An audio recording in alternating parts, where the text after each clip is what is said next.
The show features adults using adult language and discussing mature topics. You have been warned. Welcome back after a very long. I'm not sure if hiatus is the right word. I guess that would be hiatus. Vacation. That's hiatus. That was not a vacation. Hiatus is definitely what you'd call that. Yeah. Leave of absence. Yes. Hiatus. We are back with the Rime of the Frostmaiden, and I'm not going to torture my players with rolling a d6 and having them say what happened last time, because last time was quite a while ago. So I'll try to sum it up as best as I can. If any of you want to fill in things, you can. The group started heading for Kelvin's Cairn, a mountain a bit northeast of 10 Towns, because a sled dog named Boy, apparently their master, is still up on that mountain. And you met his husband, and you want to go and get to him. And on your way there, you ran into a few things. You found yourselves a... I wanted to say Sprite, but I know that's not what they're called. Chewinga. And a fox, which I don't think has a name. I'm just going to call it Fennec. And you continue traveling north, went through this kind of shady town that had like a dark black castle in it, but you guys were like, yeah, we're doing something else. We have too many quests already. We can't afford to take more. Ran into some Yetis, shot a few Yetis, kept going, and then you started heading up towards the mountain. And instead of going up the mountain, you decided to go around the mountain because you heard from the local the innkeeper that items around the place had been stolen. And no one had ever seen any of the thieves. All they saw were dwarven-sized footprints in the snow. And when the group decided to track it down, it led them towards the opposite side of the mountain, and there seemed to be a stronghold built inside it. And there was a tower that looked like it was part of the mountain, and they like carved inwards and just left that part there, and it had a bunch of arrow slits. And the group was attacked by a dwarf using a crossbow. And after you all thwarted them, you decided to go inside the fortress. And proceeded to watch. Yeah. We proceeded to watch. At least Rowan proceeded to watch Wild paint the walls with some guy's brains, thanks to her awesome prosthetic. And once the group was inside, the room that you guys were currently in, I will describe again in detail, because it's the main big room. It's a big hall, and it's devoid of decoration. A frozen well stands in the hallway to the east, which this is room 2, by the way, in your map. And 3 iron cages are pushed against one wall. One contains a malodorous ogre with rotting, half-frozen skin and an empty right eye socket. It howls in despair at the sight of you. Another cage holds a pair of nervous goats. The third cage is empty, and leaning against the wall near the cages is a wooden dog sled with ice clinging to it. Further up ahead, Rowan and Wild decided to go scout, and there were a few traps in the way, and they ran into the leader of the Drugar that were running into this place. Little did they know, because they never gave him a chance to talk, as Wild blew his brains out with her shotgun. But that loud noise of the shotgun alerted everyone else in the fortress, who might be coming to investigate. But before we get to them, let's go to Valgg. So Valgg, you delivered the Chewinga all the way back to the first 10 town that you guys were at, I think Lonelywood. Yeah, Lonelywood. And you got the reward for the party and decided to head back. Okay. And because you are super awesome and a Centaur, you're able to travel really fast. So I'll say you're able to do all this, and you just now got to Konig, which is the last 10 town that they were at. And the shopkeeper said, when you had described about the people you're looking for, they're like, oh yeah, they went up north that way. And you want to follow them. So as you go to follow their trails, give me a survival check.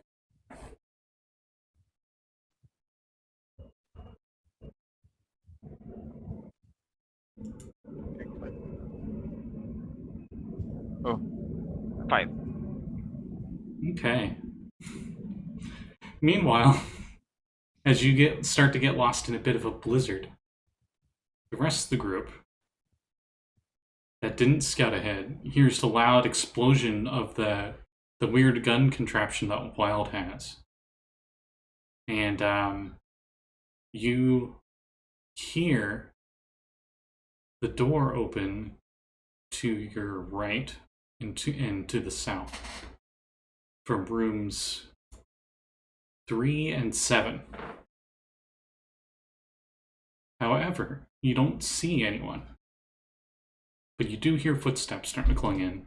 And there's whispers that you hear. Not many, just like a voice or two. And we'll go back into our initiative that we had before, from all that time ago. So,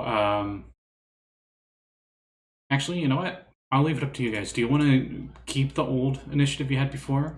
Because I think Wild and Rowan were first. And then we were going to go from there? Or did you guys all want to re-roll initiative? Let's re-roll. I always like rolling dice. Yeah, let's reroll. Okay. It's always fun rolling dice. I will roll for Boy, as Boy is with you. Yay! And Boy did good. He was a good boy. He's a good Is it- boy. Does everybody else go with rerolling? Yeah, I'm good with it. Oh, I think Lluis is new. You you can tell me roll what- as well. Can you tell me what I got last time so I know? You had a 3.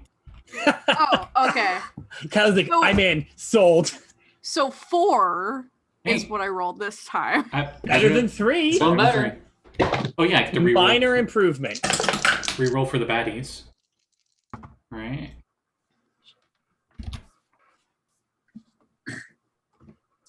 15 from the cleric. Okay. 16 from the wizard. 21 from the bard. 20 from the murder cat. Okay, I think the only one I don't have is Valgg. 18. 18. What is your dexterity? 1. I'm +1. Okay, you're gonna have a roll off with Boy.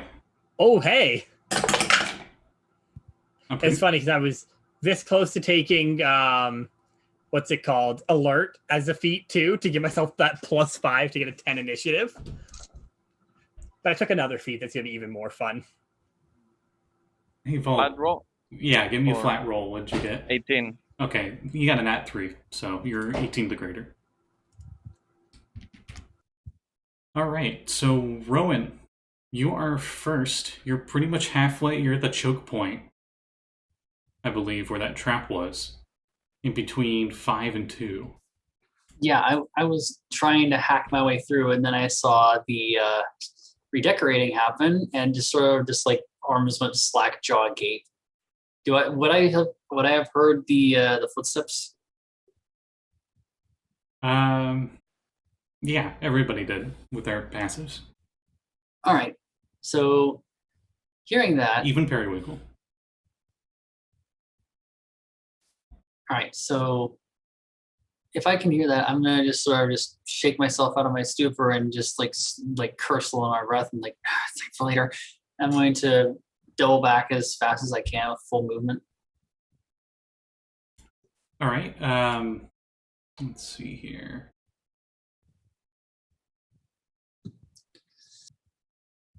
All right. So when you double back with your full movement, you can visibly see the rest of the party. Do you see anything to Right. them? Well, we all heard that, right? All heard the footsteps and movement. Mm-hmm. I'm just gonna be. I remember I saw the previous guy on cloak, right? Or was he just waiting there fully like big? You saw him uncloak. I saw him drop out of like his invisible whatever. Mm-hmm.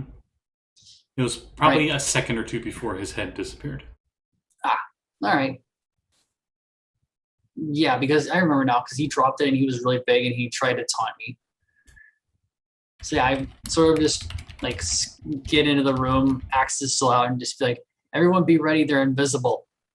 And I'm going to, I guess, hold my action until I see the first one. Of course, obviously to cleave into them.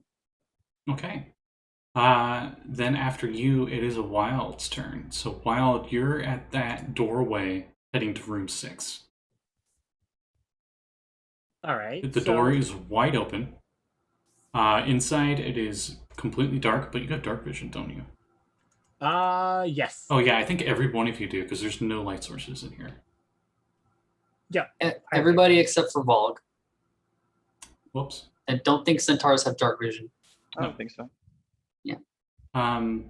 And you can see inside this room, it appears to be a quarters of some kind. Stone-carved bed and a desk occupy this trap room, and atop the desk are several shards of a dark purple crystal, as well as crumpled up piece of paper and a burlap sack draped over a glowing object that emits the colored light that shifts between blue to green to red. Uh, I believe Wild, you described this as a gamer keyboard or something. as my gaming keyboard as it's going for a rave. Yes, I'm good. I'm like Wild kind of looks over to where she watches Rowan run off to, and they've got this, and walks into that room, and it's gonna kind of look around the room. All right, you see in here that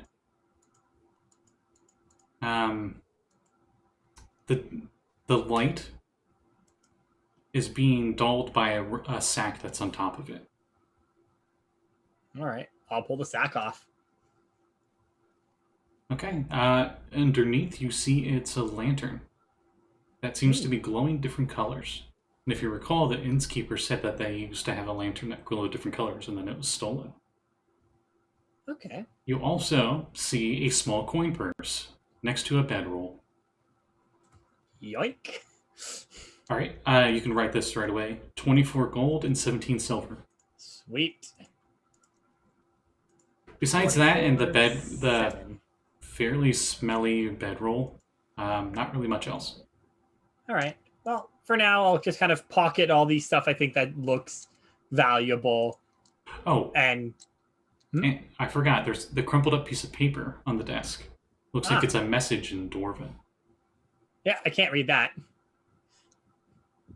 I know 2 languages. Oh well. Yeah, she'll just kind of grab everything and throw it into her bag, All right. including the note.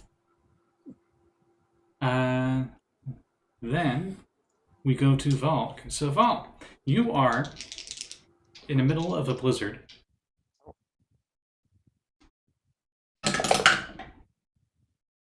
And you can barely see in front of you. But a few figures seem to appear within the snow as you're moving forward. 4 figures, humanoid. Do you move closer to them, or do you keep your distance away from them? They don't have like any recognizable shape or anything. You just see humanoid shapes. They're shorter than you. They're not Yeti size, but Yetis, you would not be able... You're pretty sure they're not Yetis, because Yetis just are invisible in the snow, as you have first-hand experience with. Are they in the general direction I should be going, according to the directions? Now that you think about it, you're not sure if you're moving north anymore. Yeah, I will approach the figures and ask. Okay. You approach and you see 3 males and a female, all wearing winter clothing. One of them has a great axe.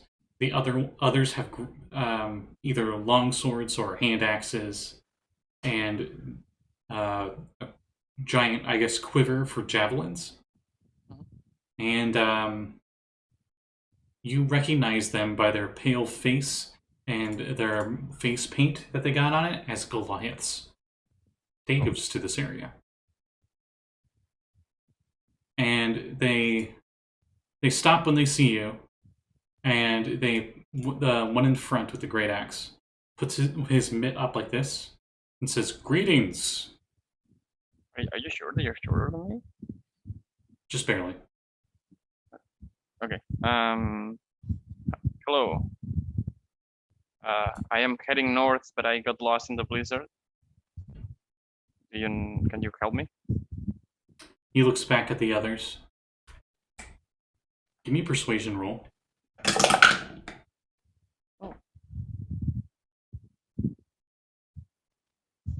15. Not too often that you see Centaurs in these lands. Yeah, I am the only one I've seen so far, so Stay close. And you notice them start moving the same direction they were going. As you've now realized you were heading south. I'm what? I'm heading south. Okay, well then I will turn back and trot or gallop. All right. Right after you, it is Boy's turn. So Boy can smell that there's trouble in the room, and he gets in an attack mode and he starts snarling. He's like, and he starts barking towards the cages. And I'm going to say he's going to take the dodge action mechanically. After him, it is Prism's turn. So I don't see anything spectacular. Just know that the doors are open, correct? Correct. I want to try a trick. Oh. Prestidigitation. And I can never say that right. No, you said it right. I can create a shower of sparks. I want to throw a shower of sparks in the direction of the closest door. What's the range of prestidigitation? Oh shit. That might not work. It's 10 feet. You want to go out as far as you can and do it? Oh, that's probably not a smart idea. Wait, if it's 10 feet, then how did I light the fungus samples on fire with the ghost encounter? I thought you were really close. Like you were holding it. No, I wasn't. That was Dr. Riley. Let's chalk it up to chaos magic then. You're by the door. Yeah, we'll go with that. Not weird. Okay.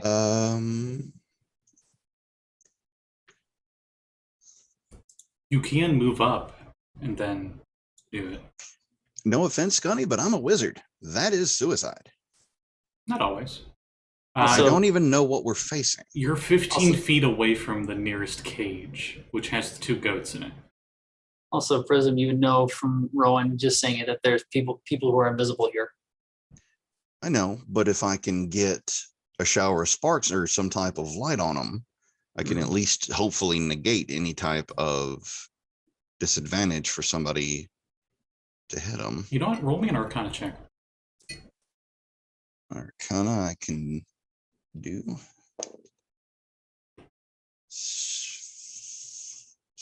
12, 5, 17. 17. I don't know if you have this spell or if wizards can't have this spell, but I'm pretty sure Fairy Fire is really good for this specific situation. It is, and I don't. Okay. That's not one of the ones I took. I didn't exactly think we'd be facing things that were invisible at level 4. No one ever does. Exactly. So you know what? I'm gonna try. You could attempt casting a spell in like the specific area you think they're at. It's exactly what I want to do because I have Toll of the Dead. We've already had one shotgun ring off, so I might as well ring out something else. Does Toll of the Dead require you to see the target? Shit. Point at one creature you can see within range. Man, is my entire spell list worthless? Do you want to use it on the goat? No, why would I use it on the goat? They're not attacking us. I don't know. Are they demon goats? No, they look very scared and nervous. Then I'm not gonna. Actually, attack one of this. them has fainted. You just noticed it is in the exact same position it was while it was standing, but it's on the ground, like rocking back and forth sideways. You're pandering to Callie at that point. No, you know those fainting goats.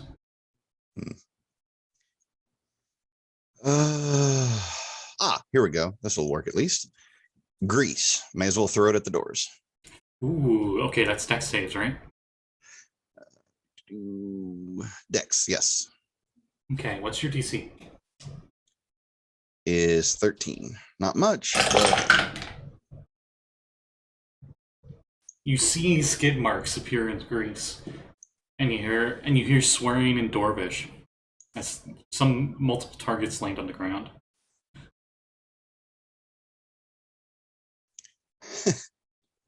Dr. River, I could use a light. And at that point, it's Dr. River's turn, correct? Or are you doing anything else, Prism? No, that's my turn. Okay. Dr. River is next. We have a match on me.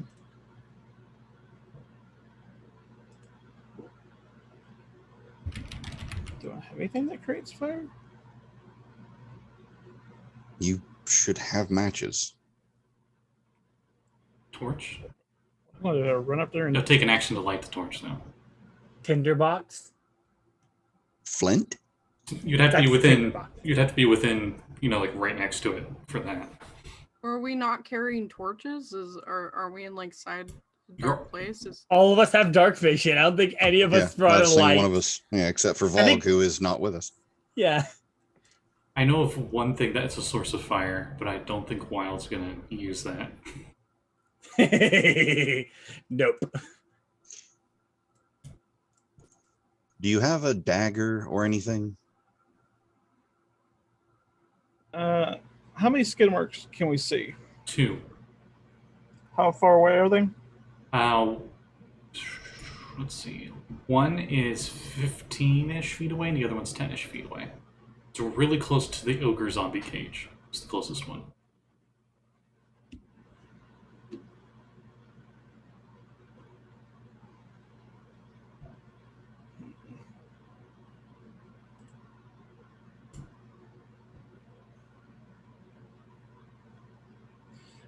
I'm gonna move away and hold an action. Hold a cantrip. Okay.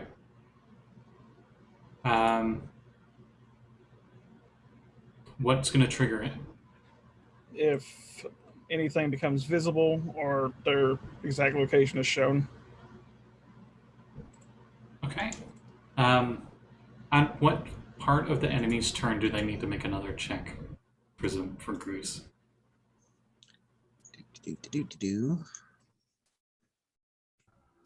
A creature that enters the area or ends its turn there. Okay, so at the end of their turns. So, Or if somebody else comes through the door. 2 invisible dwarves get up, taking half their movement. One of them immediately becomes visible as they go, and they're bigger than the rest of you, as they're large size dwarves. The other one, They're giant dwarfs, really. well, this one is. The other one, you do not see, but you do see the cage door for the ogre zombie go open up. And the ogre zombie kind of just stands there, and next to the door you hear something in Dwarvish, and the ogre zombie starts to stumble out. What was it? Because I can speak Dwarvish. Go kill him, you brainless git. Ah, And then all of them are going to roll dex saves. Oh. The dwarf that is visible is standing, but the ogre and the other dwarf fall down. Hang on. One of the enemies became visible. Yeah, the one that's visible is still standing, but he's like, shh. Trying to keep Does his River's balance. cantrip not go off? Yes, it does. Okay. What's your cantrip? As I see him uncloak, I quick draw my revolver and fire a shot into him and strike him with Eldritch Blast. All right. Roll to hit. 18. 18 does hit past his heavy armor and shield. Hit him for 9 force damage. Okay. And that is since it's force, does that move him? No, unless you had something that specifies it moves them. Yeah, I think it's a special like thing that you have to have. One moment. It is a special Also- invocation. Yeah. Also, I was going to ask, how close is he to us? Because that would also proc my axes. The one that is visible is just barely within the grease, I think. Is that close to us, or is that? I would Much say it's further away within from 10 us. feet, so it would be within range. All right. So I guess I will take a swing at him as well, because I did hold my action to do that. But if you able to get the bonus action offhand, No, you only can hold a single action. Yeah, you Alright. can only hold a main action. Mhm. 'Cause Alright, it's the action attack at hold action. yeah, fair enough. That is.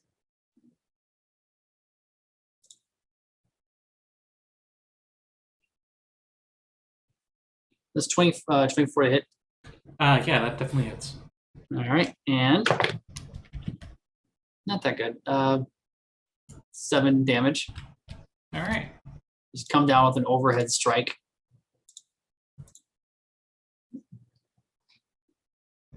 That looks like it definitely hurt. All right, Not as much as the blast did, but definitely hurt of nonetheless. course. Let's see.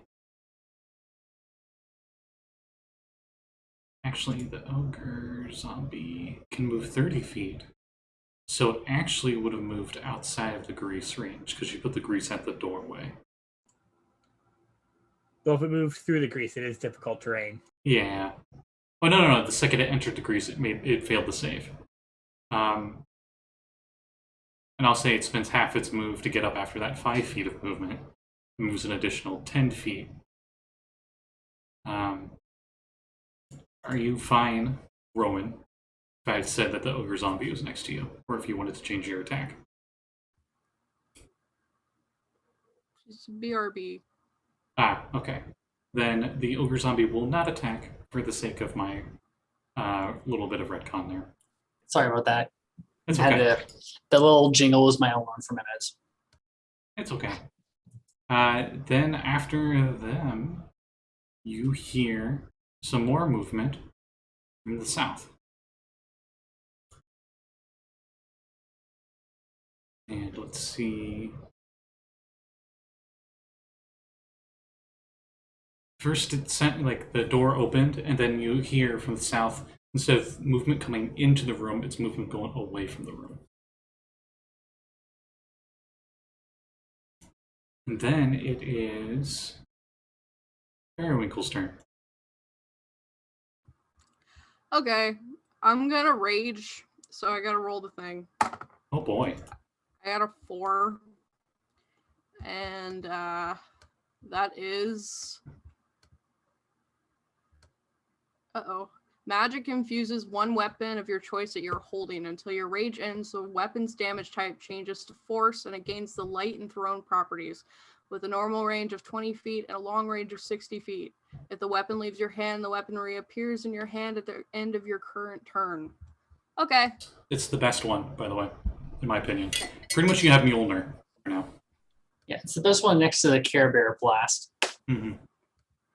I'm also going to use a reckless attack, and also I'm going to proclaim that I'm making a melee attack, and I'm going to choose to take the -5 penalty to add +10 to the attack's damage if I hit.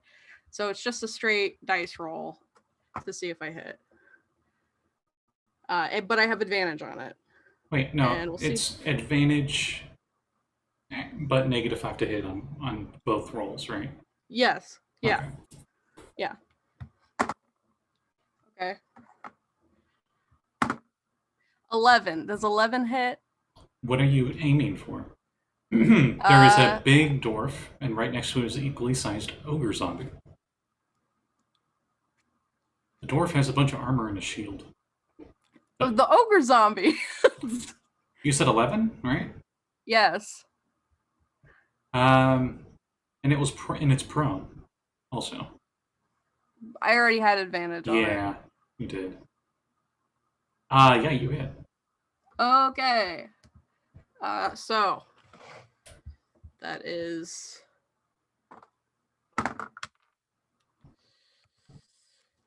that I add 10 because I did the weapon attack and then +3. So that's 25. I did max damage.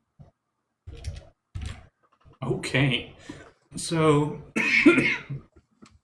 your weapon glows with an ethereal force to it.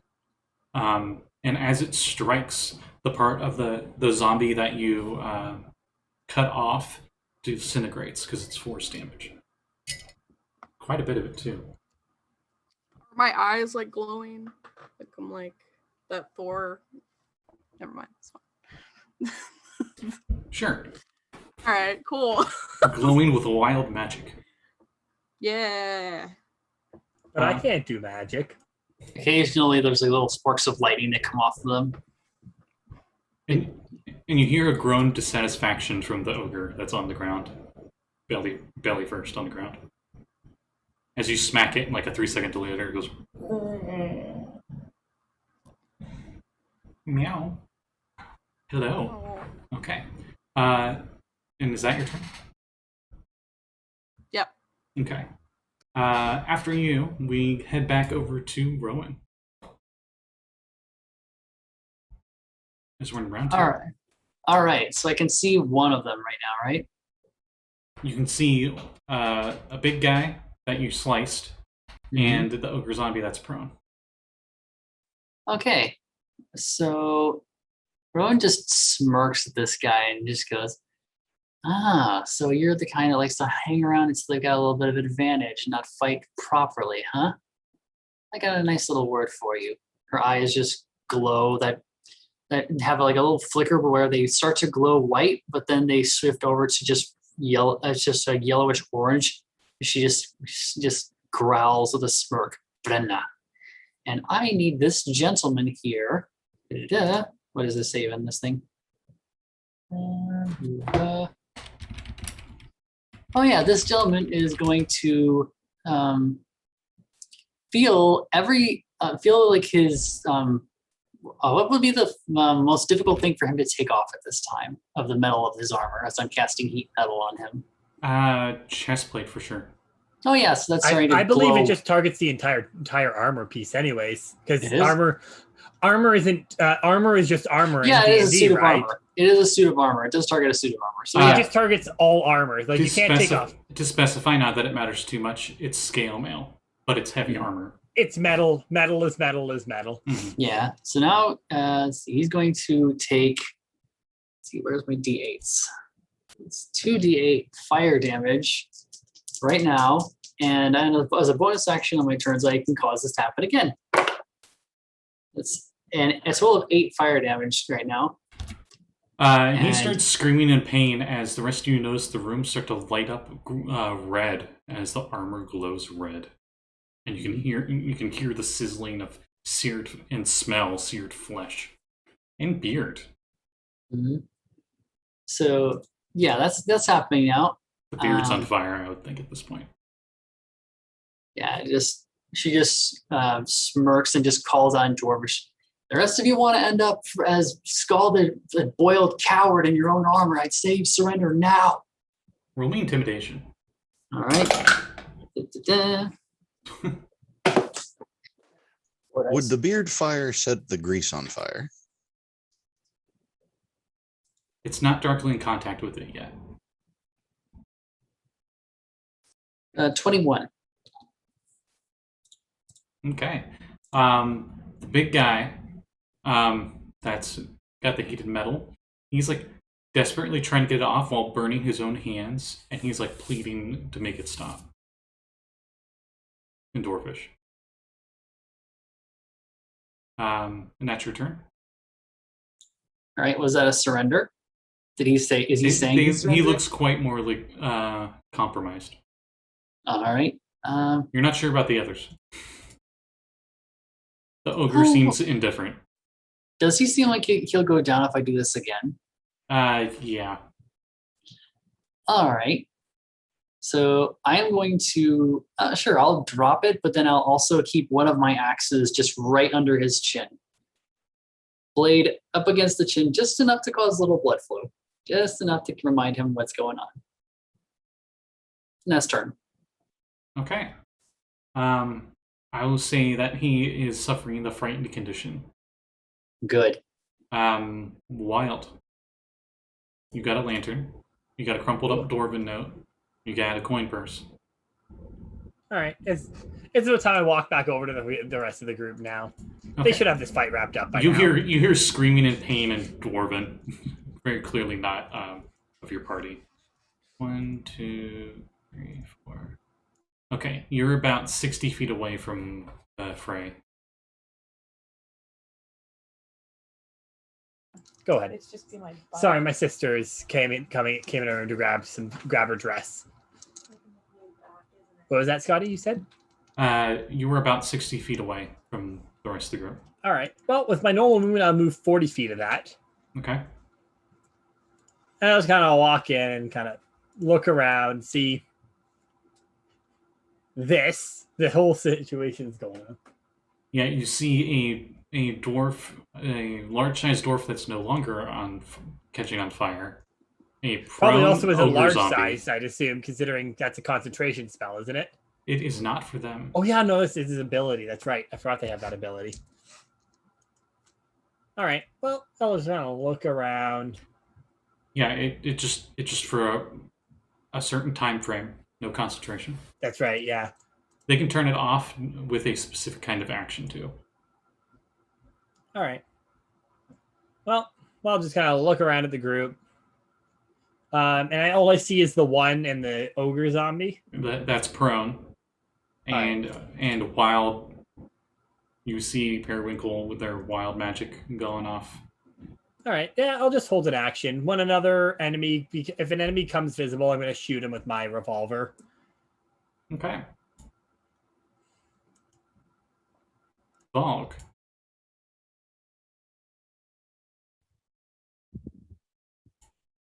Yeah, I'll keep going. You're traveling with these Goliaths, and the blizzard's still going for a bit. And just trying to find the specific. Okay, yeah, I thought that the Goliath went like shh, shh, shh, and I was like, oh, serious business.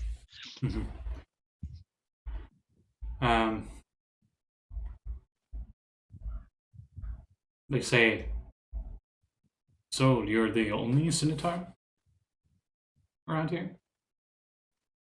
Yeah, I mean, generally the snow and the cold climates don't go with our species, and most of our clans are nomads and generally wander on the south. But well, I decided to do a different kind of life, so I came here. And I think I'm the only one who did that. Hopefully we have not hunted any of your kind. We mostly hunt reindeer. But I've yet to see any that have any of your kind of characteristics. Excuse me, my friend's Mercedes is pumping the bass in the background. If you hear that.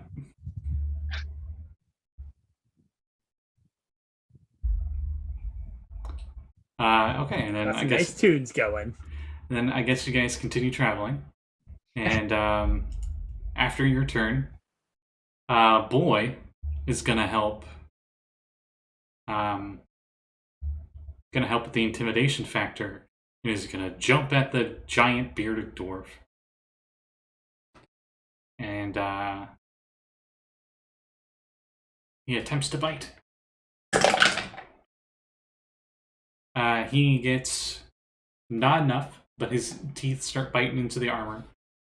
And he starts to thrash at it a bit, but doesn't really pierce through and do any wounds. After him, it is Prism's turn.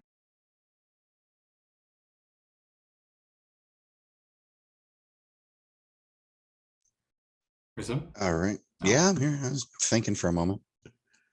So is our friend Wild now within visual range with that lantern? Oh, definitely. You Cool. start to hear like a little bit of caramel dancing, and like the room's just rainbows. Mm. It is in my bag right now. Oh, Okay. the lantern? Okay, it's still glowing through it a little bit since there's no other light sources. It's still. You just hear distant Carmela dancing. Mhm. Damn it. Why do we all have to fight in the dark? Because we all love dark vision. Hmm.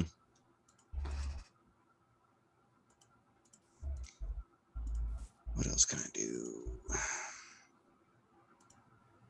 Okay, nobody's left in the grease, are they? Actually, yeah. Well, the enemies that were in the grease before are still in it. Oh. Okay, fine. I'll fucking light it myself. I get out my flint and I spark a light. Wait, am I not standing there in the grease? No, you're just outside of it. Like the dwarf and the ogre zombie were like on the borders of it. I've got the guy just like held hostage. Essentially, yeah. Okay, so yeah, I'll use half my movement to get up there, use my own flint and steel to light the damn thing, and then Alright. back up a few steps. All right, so grease rules for fire. Anything that's in it just instantly takes damage.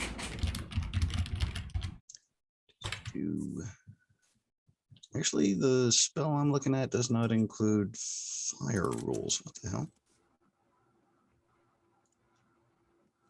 This one's just showing up as slick, like a grease slick. Need just a moment to find it.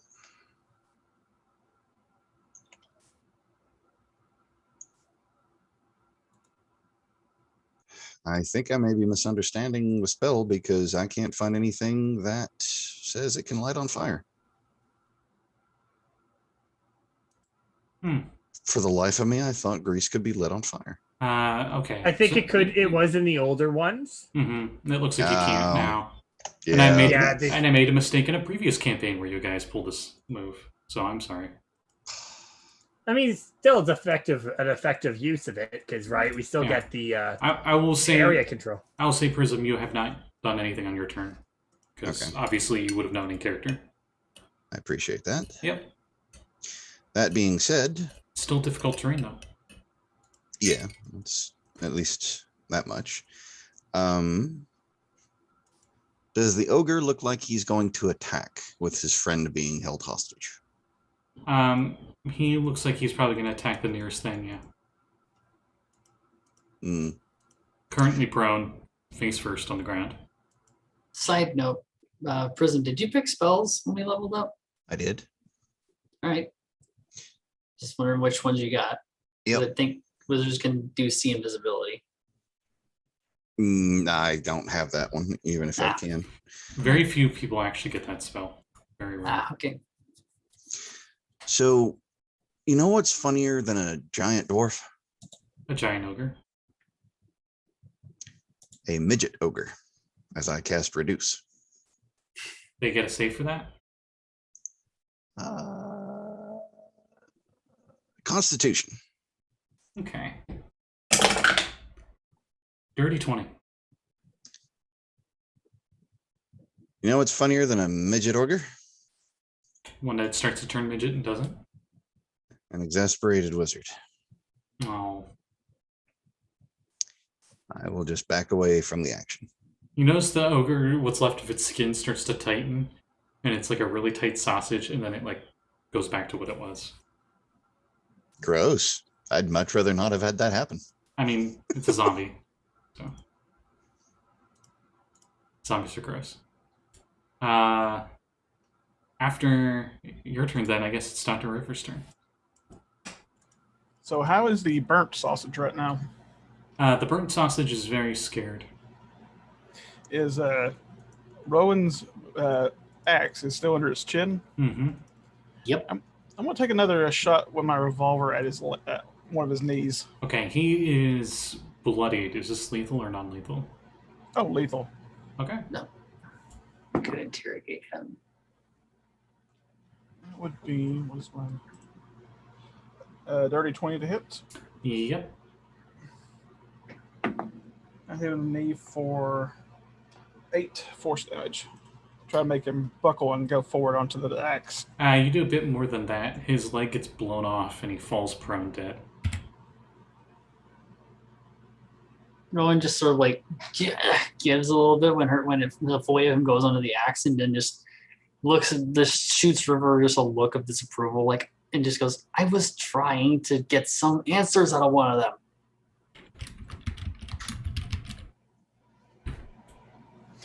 So he's dead, right? Oh yeah. His blood is covering the grease. So if it wasn't already difficult terrain, it definitely is now. All right. And I'll say Then at this point, even though technically he's still got a few rounds, his body goes back to where it was. That's the one I cast it on. You know what? You still want to interrogate him? Yeah. Bonus action, spare the dying. Can you do it as a bonus action? Yes, I can, because I took the grave domain. Okay, the immense bleeding immediately stops and the wound cauterizes. And I have a range of 30 feet with it. That's one of the best cleric moves, when I think about it, is being able to remotely use Spirit of Dying. Oh yeah. Anything else in your turn? That's it. Okay. He's kind of crying unconscious. But you all notice coming from the southern door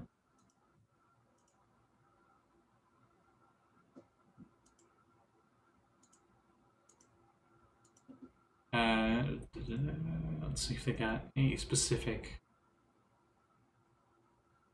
thing that they are supposed to look like. Yeah, you see a few what appear to be Centaur residents start stumbling into the room, and they have spears. They passing through that grease? No, because they're coming from the south side, from room 7 inwards. Do they look like they're going to be they're threatening us, or they're threatening someone else?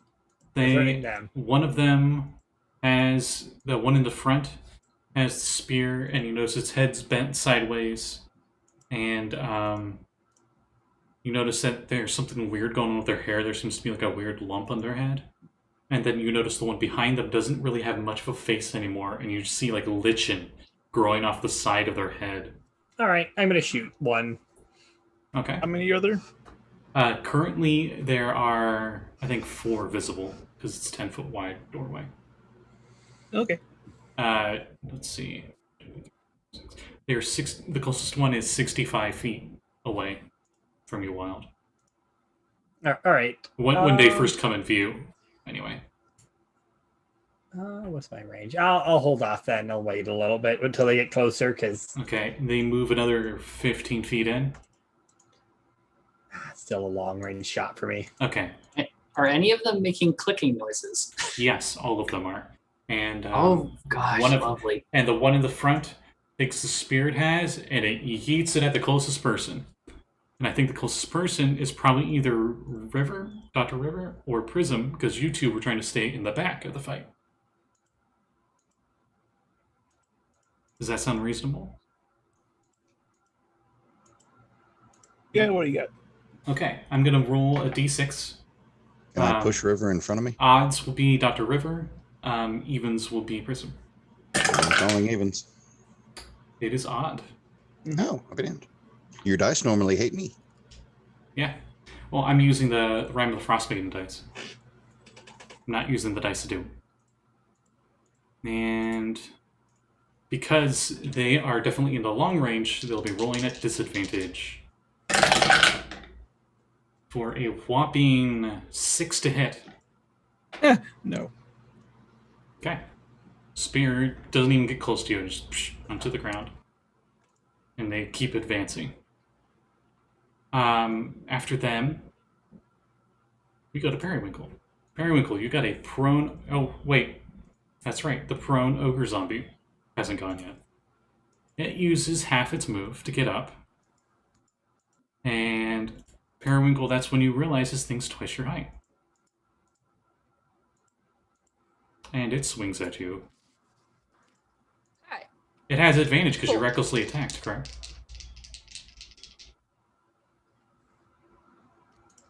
I believe so, but let me make sure so I'm not incriminating. Yes. Good, because it rolled a nat 1 on the first roll. This is a 14 hit. Well, on that one again. No, Okay. it doesn't. It swings, probably just missing you. With its Morning Star, as you do a last-minute sidestep, and it slams into the ground as it moves forward. And would provoke an attack from Rowan as it moves out of the grease. All right, roll for it. Oof. First crit fail, not one. Oh, no! Can't be, Okay. They can't be winners all the time. Okay, and then roll me that D100 as we use our crit tables from Xanthar's Lost Notes to everything else. Let's see, where's this? Wait, this. D10s.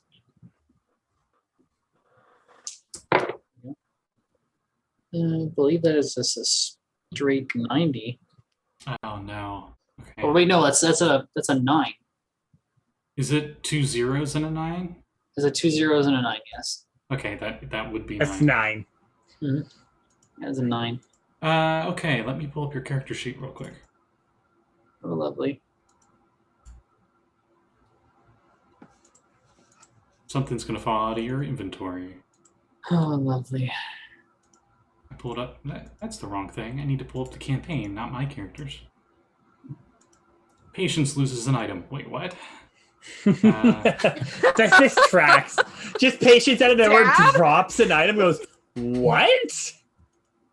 How did I drop this? This tracks from what I know of Patience. The good news is this item does not break when it falls out. That is an option. So I'm gonna say...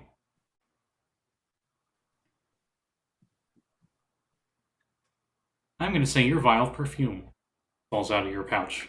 Somehow does not break as it clings on the ground and slides over like a foot or two. Right. From That actually does get a response from her. He's like, oh, shit, Mom gave me that. That's it.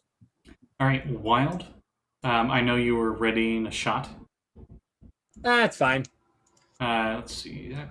That If I ready- ogre zombie, excuse me, is 25 feet away from you. All right. Well, I'll just shoot it. So, pow pow. That is where's my 17 to hit. Let's see. Yeah, that hits. All right. Oh, really crap damage roll though. I got 4 damage for that first attack. Okay. You only get 1 attack though. Yeah.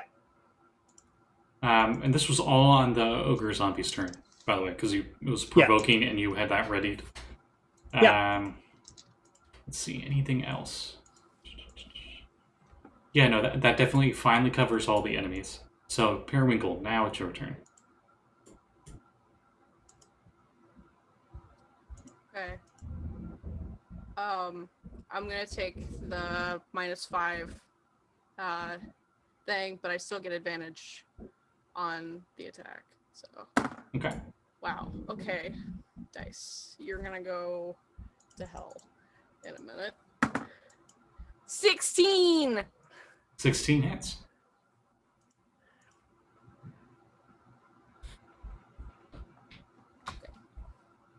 Now 16 with a -5. Right. Yeah, Nice. it's a straight dice roll. Yeah. That sucked.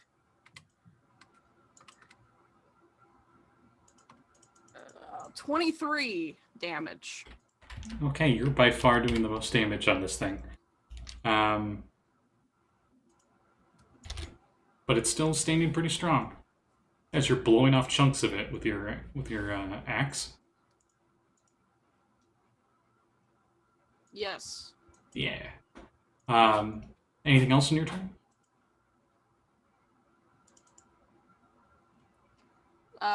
No, I don't think I can do anything else. I don't have that ability yet.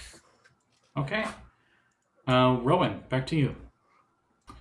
So All right. zombie ogre, and then coming from the south about 60 feet away from you is a bunch of these weird like spore fungus zombies. All right. Just gonna look to Perry and just go, you got this?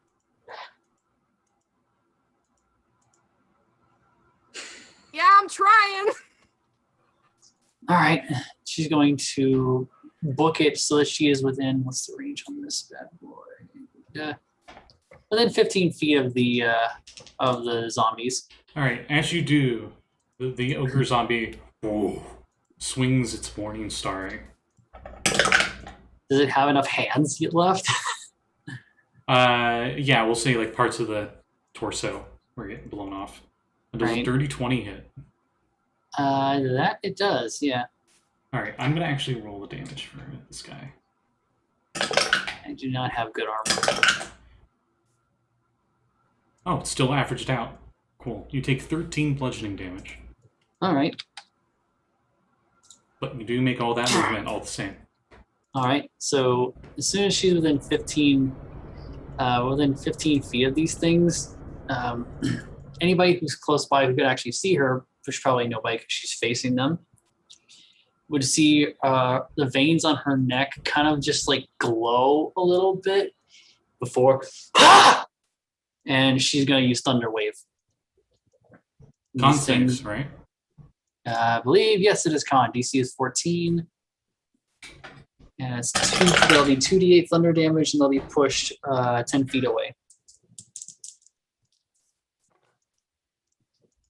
How much on a success? They'll be a half and not pushed. Okay. So I'm gonna say you're within range of the first two. It's a 15-foot cube. Yeah, and they're just on the cusp of it, right? Right, they're on the very edge of it. Yeah.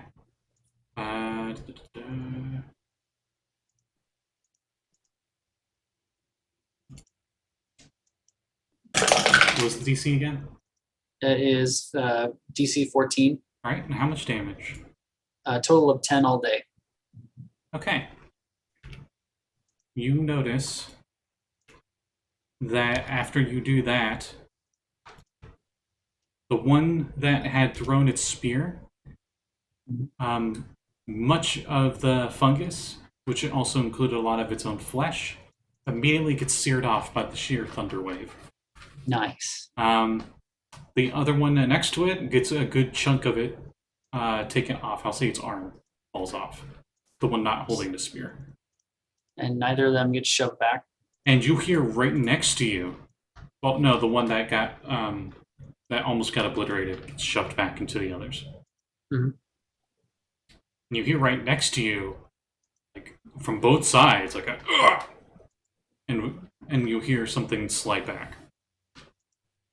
Right. 'Cause it was the cube was in front of me because it is just that it's the edge from you. Okay. All right. So they were off on either side of the zombies, like flanking them. Okay. All right. So Rowan just hears that and just smirks and just goes, clever little shits. Says that in Dwarvish, and that's turn, I guess. Okay. Wild, it is your turn. So wild, there's a bunch of totally not clickers with spears coming from the south. Definitely right. not clickers, because clickers apparently a one-shot. Definitely not clickers. Exactly. All right. Well, I'll start blasting. There's a ogre zombie. Yeah, I'm curious on. I feel like Okay. Rowan's got the zombie. Okay, it's now 20 feet away, and the closest spore zombie thing is 60 feet away. The I'll one that's move- almost dead got knocked back another 5 feet to the others. All right, I'm gonna move. So they're 60 feet away. So I'll move up. Let's see, I have to do some math. Also, well, you mean Perry, because Perry's got the ogre zombie. Oh, Perry, yeah. I'll move up 30 feet and take a shot with my revolver. That is a 21.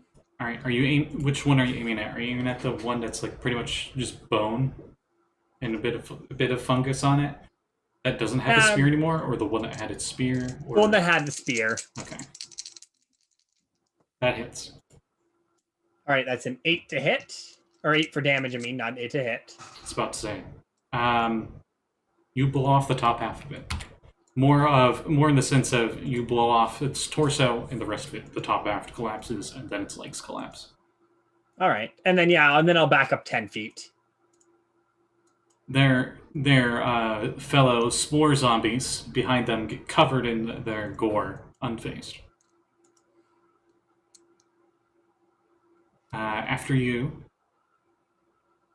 it is Valgg's turn. So Valgg, you're just traveling around, you know? Yeah. Making friends.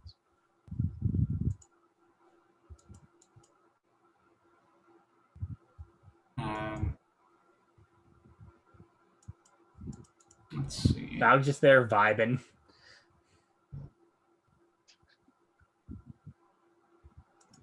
So what made you think of coming to our lands? So where?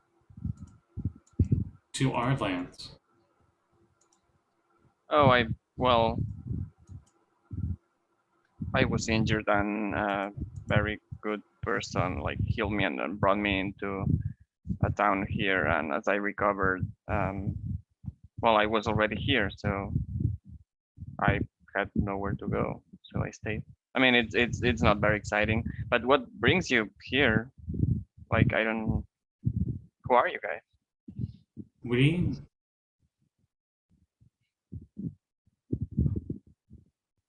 Yes. are buffering. Let's see. We are Clan Sky Tower. We have lived in these lands for generations.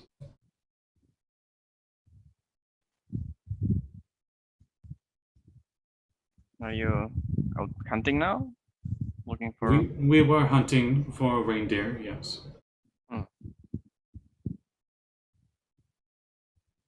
Also, one of our griffins got away. So we were searching for them. They've been missing for a few weeks, so we've assumed the worst. Well, griffins are resilient creatures. Yes, And very they are. intelligent. Not many from 10 towns admire nature as we do. Yeah, well, I assume. I mean, it's the struggle of having to fight it like almost every day, especially since you know.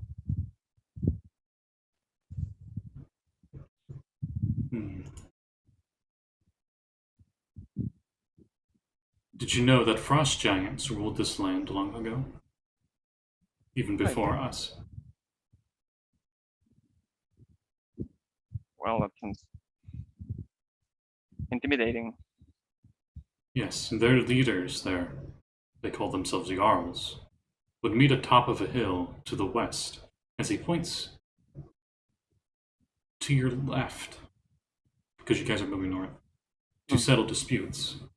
Their thrones still rest on that hill. I believe they called it in their tongue Jarmut. Or maybe Yarlamut. So But one never seems to always keep surprising me. But in any case, you will find the dwarves you seek 30 minutes more to the north. But it is at this point where we must split paths and go elsewhere. Well, thank you very much. It was a pleasure meeting you, and I hope your hand brings a lot of food, and I hope you find the griffin. If I find it, where is your clan settled? Maybe I can bring it back.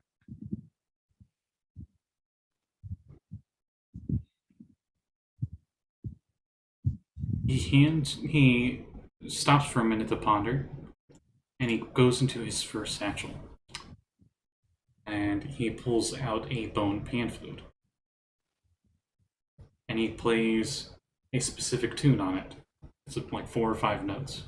Yeah. And he says, head out to these lands again and play that tune, and we will find you. Okay. Thank you very much, and I will run off towards the direction He they quickly pointed vanishes into what's left of the blizzard as you head that direction. Boy. The doggo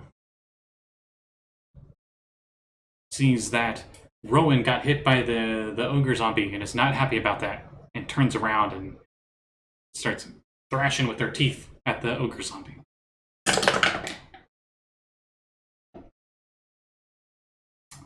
Fun fact, got 8 to hit. It hits.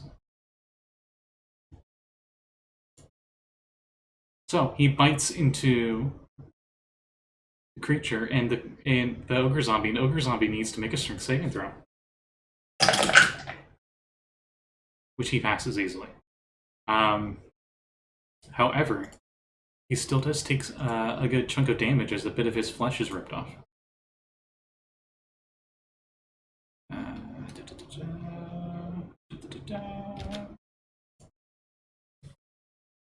Okay, so after Boy, it's Prism's turn. Boy has jumped on top of what's left of the belly of the ogre, and it was like. Okay, but we have a brand new door of spear-wielding psychopaths, yes? I don't know if psychopaths are the right word, but yeah. Well, until proven sane. I don't think they're alive. I was gonna say, I don't think you can be insane or sane without a brain. Now, they probably still have their brains. Doesn't mean they're functioning, but they probably still have them. Regardless, nothing is funnier to me at this moment than a pile of breakdancing zombies. So, grease. Okay, so you turn off your current grease and put it over there. Yep. There's no point in having it where it is. Okay, and dex saves all around. Yes, please. 13's the number to beat. I'm just going to use the online dice roller for this one. Aw. Coward. 2 passed. Too bad their falling buddies don't knock into them and cause them to have disadvantage. And the 2 that pass are not in the front row, but you can obviously tell which one's passed and which one's didn't. Okay. And I will move back towards the center of the room, away from them. All right. And that your turn? I don't think I have anything else I can do on my bonus action. Unless you got a cantrip or a class feature.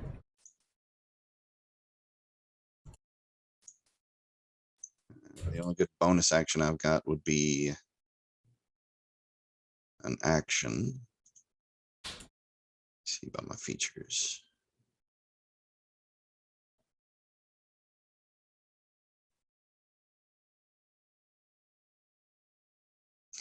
You know what?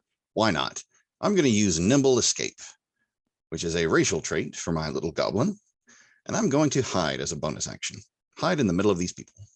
All right, you hide behind the conveniently goblin-shaped kobold.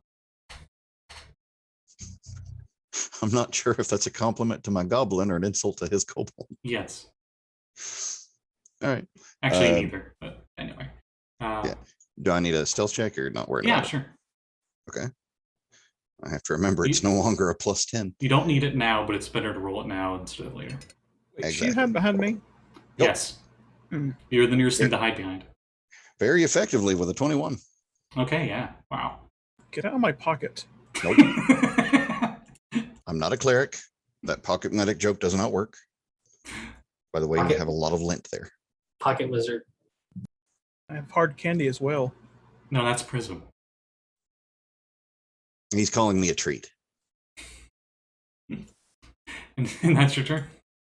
Yeah, it's my turn. All right. Dr. River Bones, it is your turn. Okay, so what's the current hostile count? Okay, so I'm going to write down which one of these guys are prone. So there's a bunch of...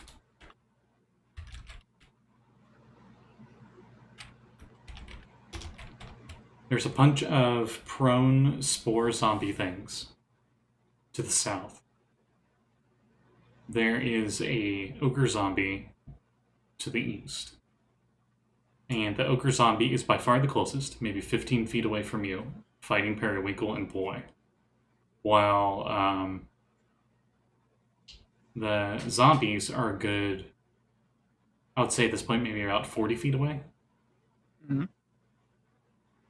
From where How many you're of the zombies to the south are there?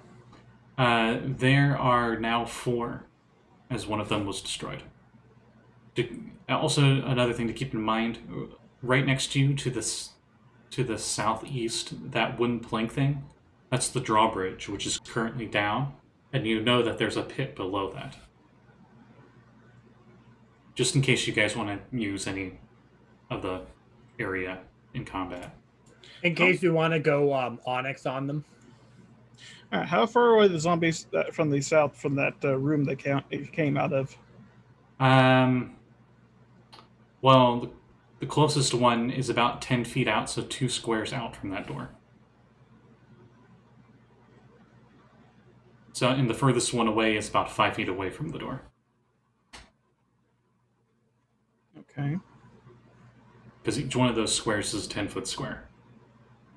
So one square holds 4 of them.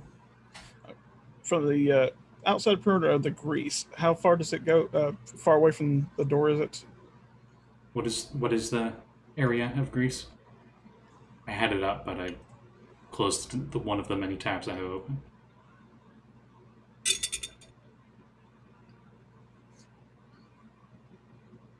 Prism. I What's can the radius of look the it up grease? again. It's fine.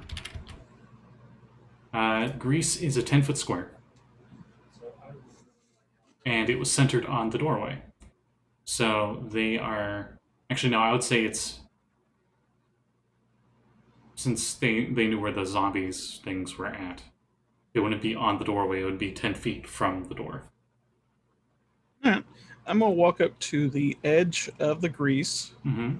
and use my turn undead to make them flee towards the door. Okay, the closest one to you is very injured, but it's currently prone, and it's within melee range as you do that.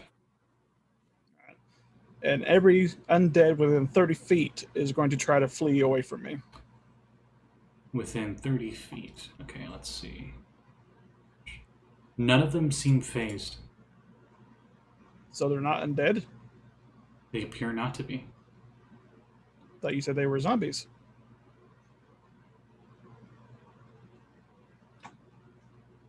Maybe it's not the undead flesh that's controlling them. Or that's sentient and moving. Well, that's just cheating. How far did I use to move? That would have been 30 feet, since you were 40 feet away and you moved up.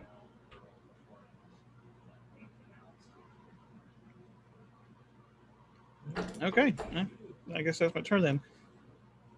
How far away is the ogre zombie from me? A lot further away. That's what I was calculating to see if it would have affected it. You are now a good 50 feet away from the ogre zombie. Alrighty. 50, 60 feet? More like 60 feet away. After you, it is their turns. So I'm going to say the one that's barely put together spends half its movement to get up. And it doesn't have a spear or anything, so it just tries to claw at you, Dr. River. Okay.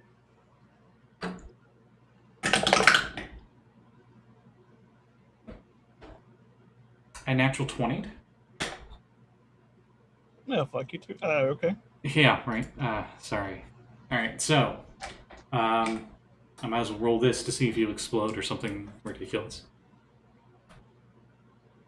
As the weaponless spore servant with one arm and no head swings at you and somehow crits.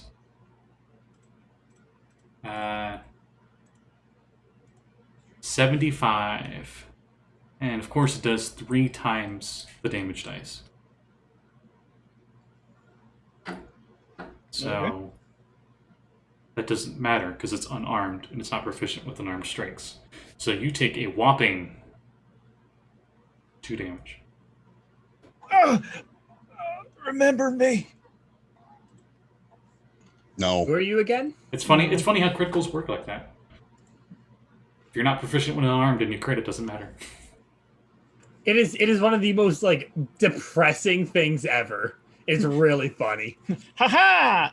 Oh. It punches you right in the heart, and you get scared for half a moment, and then you're like, "Oh." It punched me right in the heart, and I belch.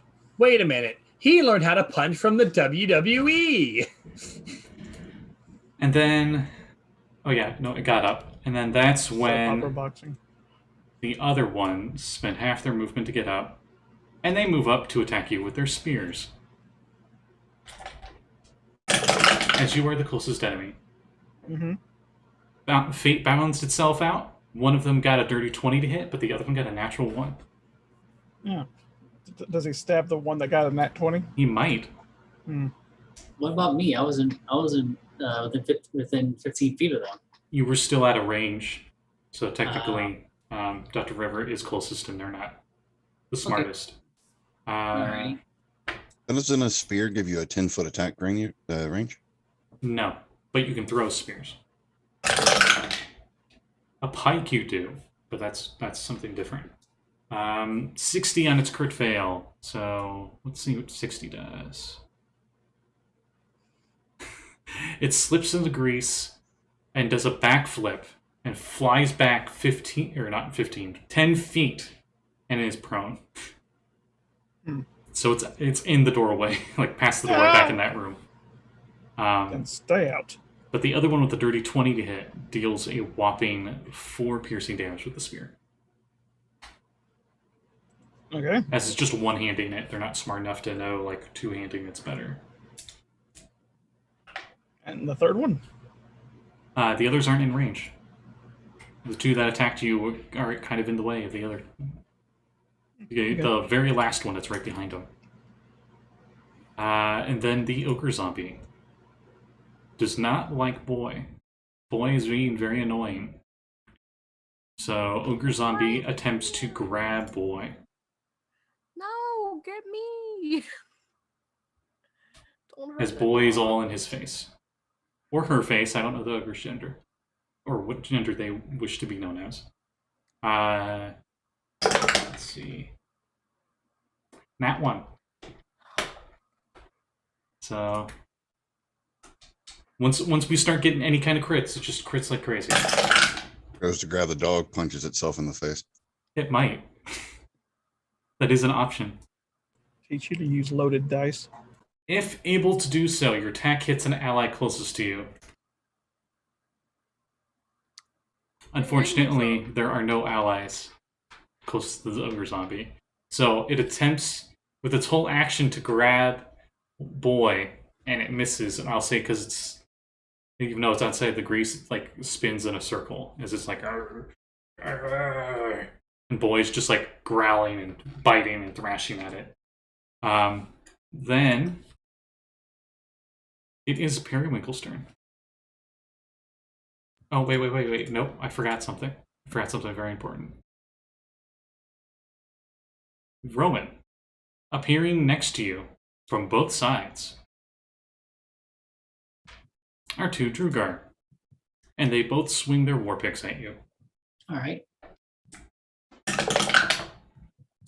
19 to hit with the first one. Hits. And an 18 for the second one. And that also hits. All right, so you take a total of 12 piercing damage as they flank you. All right. Ah. Yeah. Okay. And now it's Periwinkle's turn.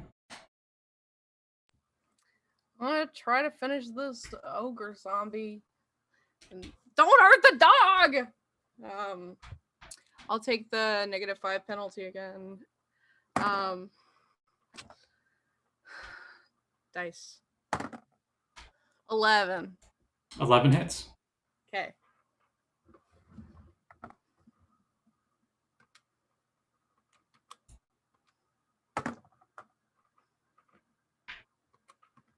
$23. You do a horizontal swing with your axe, and it splits open its giant ogre stomach, and its guts and the rest of its organs from up above all spill out at your feet. So are you saying I knocked it down to 0 hit points? No. It's still alive? No. Never said it was alive. It never was. No, I mean, is it still up? Oh yeah, it's still up. Sorry, I like to play that game every time with zombies. Where it's like, is it dead yet? I'm like, yeah, it's been dead for probably a few weeks. At least snakes didn't come out of it. Oh yeah, that's some Cholt shit. Spoilers for Cholt. But in any case. Harry's like, why won't you die? Yeah, you're covered in Die. black rotted blood, ogre blood too. It's really, really smelling gross. Yeah, I can't do anything. There's some you know what? I am gonna actually add something to this. You see inside of the I think maybe it was the liver. Seems to be some kind of bluish worm that seems to be burrowing out of it. Can I do an Arcana check, even though it's not gonna do anything? This is not an Arcana check. This would be a nature check. Can I do a nature check? Sure. You're the only one close enough to really see them. They're seriously like little worm-sized, maggot-sized creatures. I was waiting for Scotty to just be no. No, you're not allowed. For some reason, I have a craving for gummy worms now. You will not for these. 12. I gotta find their stats. They're totally not in my guide or anything. Quiet.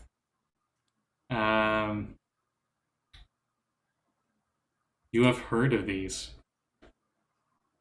These are one of the horror story creatures that you've heard about in Icewind Dale, and one of the many reasons why people do not want to come up to Icewind Dale. It's a creature called a crystal nipper. They are tiny. They're the size of maggots, but they're more like eels.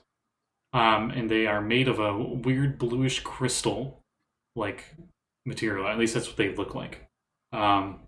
And they are instinctively drawn to warmth. And they attempt to burrow into warmth. They usually stay in the water. That's their natural habitat. But they are able to travel on land for a bit. Ew. Okay. And after that one just like wiggles out of there, you notice a few more go as they seem drawn by you. Boys, stay away from that. No, don't come to me, please. And then anything else on your turn? You haven't moved yet. Yeah, okay. I'm gonna... Oh. Really? Thanks. Cat just barfed behind me. Oh. He heard my description, he didn't like it. Oh no. I guess I will. Yeah, I'm gonna move, and I'll, I know that'll provoke, right? So, and they have advantage.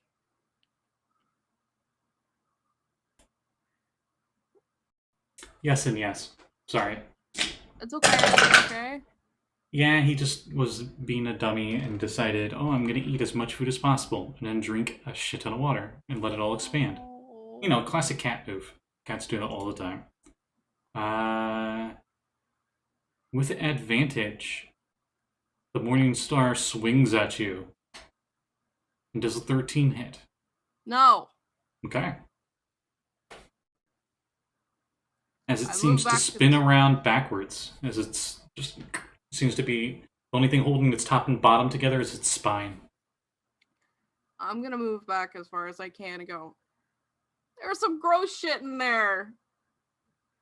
But also,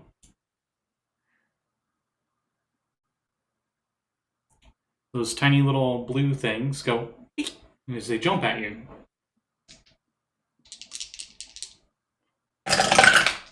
Actually, no, they don't roll to hit. Give me a dexterity saving throw. I have hang on. Danger sense.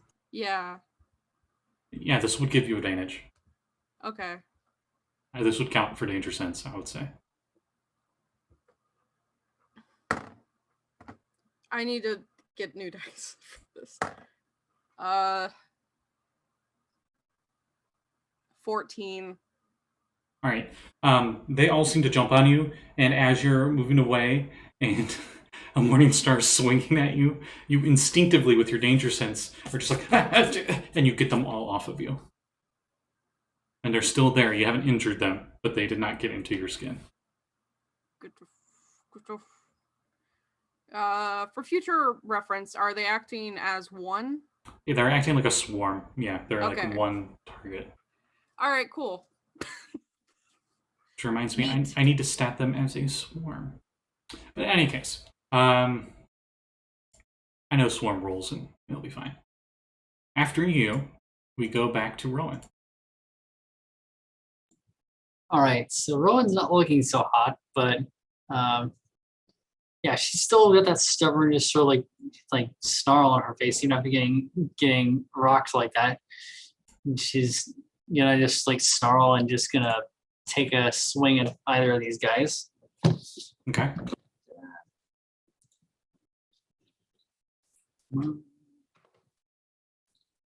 Is I'm assuming a 12 then hit one. With 12, you swing and they put their shield up and he hits the shield. Right. 19 on the next one. Yeah, The 19, though, you use that forward momentum from the first swing to go over the shield and Right. hit him in the shoulder. So that is a total of 9 damage. So what she does is she like gets it with the shield, and because of the hook part of the axe, she actually, with the follow through, she pulls the shield down with that hook, and then the other one gets him on the shoulder. Okay. This one looks like they were already hurt pretty bad, almost like they were a victim of your thunder wave. So they're bloodied at this point. Nice. And she just snarls in their face and just goes, "Are you ready to die on the surface, little shit?" They spit at your face. Like your spirit. And that's it. Wild. So, wild. There's quite a few things going on. One, that ogre zombie's still up with boy on it. There's a bunch of weird worm things that somehow got on to Periwinkle during the chaos, and Periwinkle got him off and was running away from it. That's within 5 feet of the ogre zombie. All right. There are 2 visible Dwarves, dwarves, combating Rowan about 35 feet away from you. All right. And way over are those spore servants that seem to be fighting Dr. River and, well, more Dr. River and fighting the grease that they're standing in, which I forgot to roll for all of them. Okay. I'm going to say the one with a single hit point left is the only one that doesn't go prone. The rest kill. All right. Well, I'm going to go help out Rowan because Rowan has 2 and no backup. Whereas Boy has Periwinkle and Prism has River. All right. As you run over to help, visibly in front of you, a Drugar appears as they swing their warpick at you. All right. An 8 will miss, I'm pretty sure. Yes. Okay. All right. Well, new enemy approaches. I'm just going to point blank shoot him with my revolver. That's fair.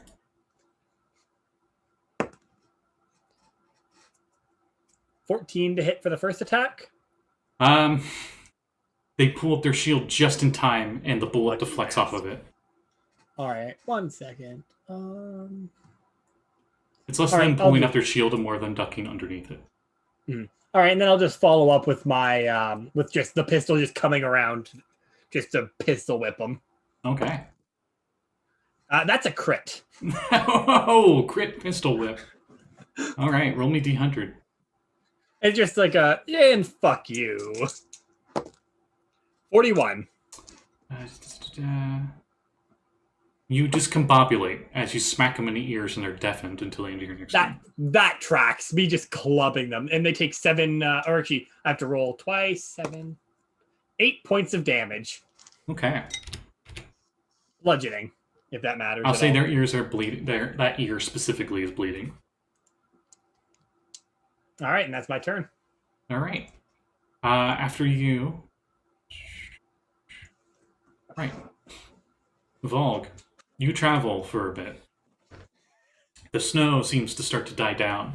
And as it does, you start to see visibility of something in the distance. And that's when you notice an outpost. A blocky stronghold, bereft of warmth or charm, juts out of the hillside in a rough crescent shape. The only part of its construction is visible, and the rest is buried in stone. A large double door that is wide open serves as the main entrance that you can hear combat coming out of. Terrain leading to it is a gently upward sloping path covered with fresh snow and blood. A stream is used to flow out of the barred culvert northeast of the main entrance, but the waterway is frozen. 2 other barred openings can be seen along the stronghold's northern wall. Anyone positioned in these openings would have an unobstructed view of the hillside. Closer to you, separated from the rest of the stronghold, is a snow-covered stone bunker perforated by arrow slits, and you do see crossbow bolts sticking into the snow in certain spots. And clear tracks going towards the tower and also towards the doors. How far is it? You think if you dash, you'll be there by next turn. Because my dash, it's like 160 feet. It's a distance. Oh, sorry. I mean, if I use my action search, it's 160 feet. If I dash, it's 80 feet. Okay. I'll say with the dash, it's 80 feet. We'll say you're 80 feet away from the doorway. Then I will use my. Well, if I hear combat, then I know. You hear gunshots and swearing in Dwarvish. Oh, yeah. Then I will like dash, then action search, move again, and whatever. If I get close, I get close. Rowan, you're starting to get lightheaded from lack of blood, as both you and Wild are fighting a bunch of Drugar. And then suddenly you hear, coming from the big double doorway as it's still wide open and the moat is still down. And Valgg appears, bringing in a bunch of snow. I was just some sound guy with a couple of coconut halves. I was about to say that. Rowan just smiles at that and just goes, Valgg, you all are in trouble now. Valgg, you can kind of see Rowan fighting some dwarves or something, but it's pretty dark in here. Can I kind of make up where the dwarf is? I understand it's an enemy there. Yeah. I will throw a hand axe. Go ahead. Because I guess, I mean, I'm in the entrance. I made the whole movement. I cannot get melee to anyone. If only someone had a really cool light source that changes colors. Who could that be? No, actually, I cannot. I moved and then I can say I don't know. I didn't use my action yet. I'll say with your action surge, it was just like another move. And then Yeah. Now I have the action. Yeah. Okay.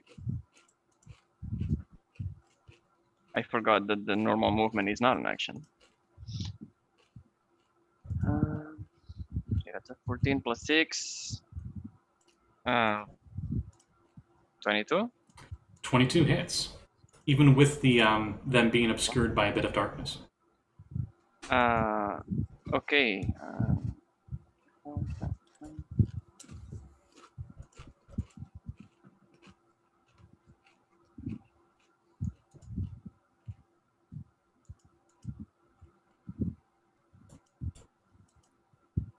Um, 11. 11 slashing. Hand axe? Yeah. Wow, you're strong. Okay. Yeah, I have plus 6. That's why my face was like, what? Wait, plus 6 to hit or plus 6 damage? No, plus 6 damage. Oh, you're one-handing it, right? It's like your fighting style. Okay. I was like, wait a minute.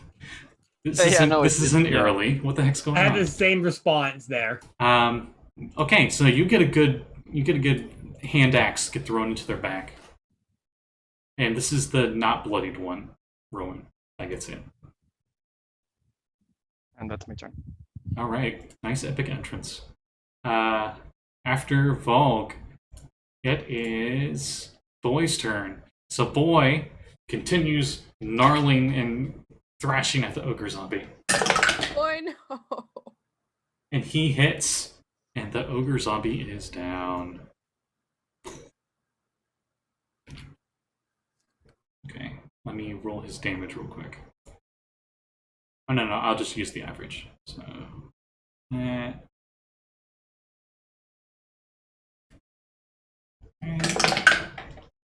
okay. So then after Boy, it is Prism's turn. So Prism. Valgg came into play. There are 3 Drugar to the south. The closest one to you is the one Wild's fighting. There's 2 of them fighting Rowan.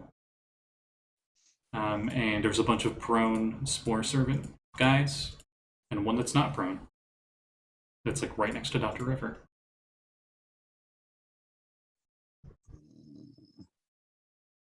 Lots of things. Lots of choices. Mm-hmm.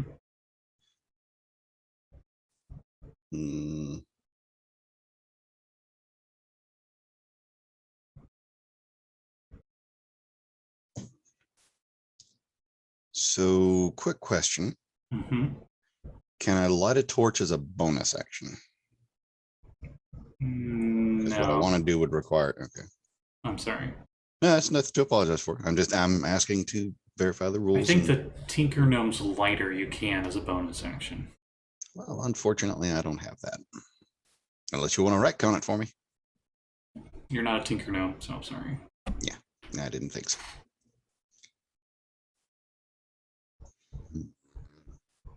I had an idea, but then Valgg busted through the door. Do you have any cantrips that do any kind of fire? No. Well, I mean, control flames, but I have to have flames first.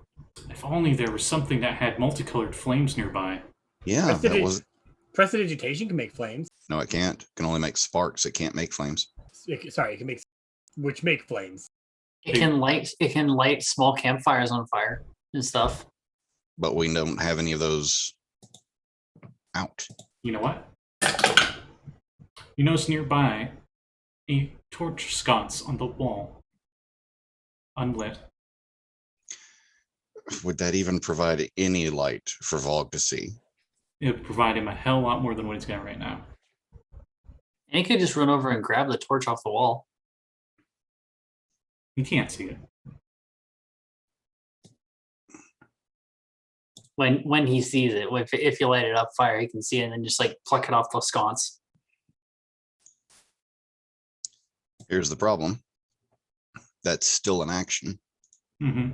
It might be Not worth it, though. I know. I'm thinking. I thought I had a plan ahead of time, but again, Valgg busted through the door. I'm not blaming you, Lluis. I'm blaming I on can DM. follow the sound of combat and fight blind. I cannot. Yeah, no. Oh, you should have took the blind fighting style. That would If be you cool. by chance play Valgg in 2e and you can ask your DM to allow you to play a blind fighter. A Centaur, playing Centaur in 2e would be nuts. But in any case, Blind fighter's now official, Callie. I Yeah. know, I asked Dylan if I could change it, but they let me like just use it before because I had as a feat. anyway, Prism, what are you doing on your turn? Okay. Is the scone on the wall? Yes. Is it in between? Is it? Okay, brain, so stop screwing with my mouth. On the map, I'm gonna say it's at that one corner on the western wall leading to door 7. Okay, but is that in between any of the fighting? Is that away from the fighting? It's right next to Dr. River, who's currently dealing with a bunch of those spore servant zombie not zombie things. I keep calling zombies even though they're technically not, and that was a mislead of terms, and I apologize.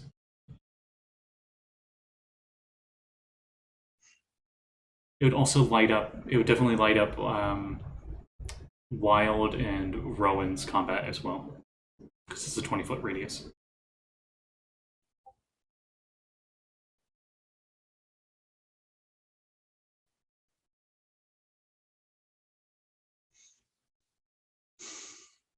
There's also a well, but it's really far away. I forgot it was there, but I thought I would mention it in case there was something. Well. Inspiration point. Okay. No, there's only one well. No, it's the echo. Well. Oh, bollocks. Yeah, I mean, I have nothing else useful that I can do. So I'll go ahead and use my movement to get over close enough to it, the 10 feet minimum, press to digitate the light source, and then move back and hide again. Okay, roll me a stealth again. Yay. A wind blows through and puts out the sconce.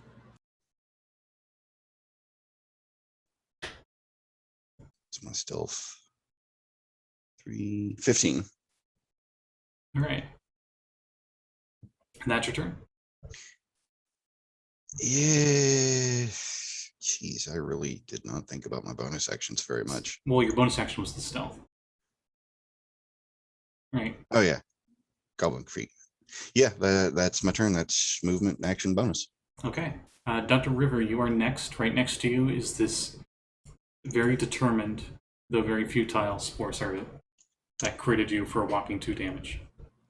How many are near me? This one, and there are 3 behind it that are currently prone. Because they're in degrees. Are they within 5 feet of me? Only the one that crit you is. How far would I need to move to get in between them, have them all within 5 feet? Only 10 feet, but you would definitely be moving into the grease. Can I jump on one of the prone ones? You would definitely be jumping into the grease. Yeah, but I wouldn't be in the grease. I'd be jumping on the back of one of them that's laying in the grease. Give me an acrobatics check. 17. All right. You jump over to land on one of them, and a few of them start trying to get you, and none of them impede your jump, and you land on top of one of them. And then flashbang out with Word of Radiance. All right. That's All those- rarely used. What is that? Wisdom save? Con save. Oh, okay. 14's the magic. 14. Okay.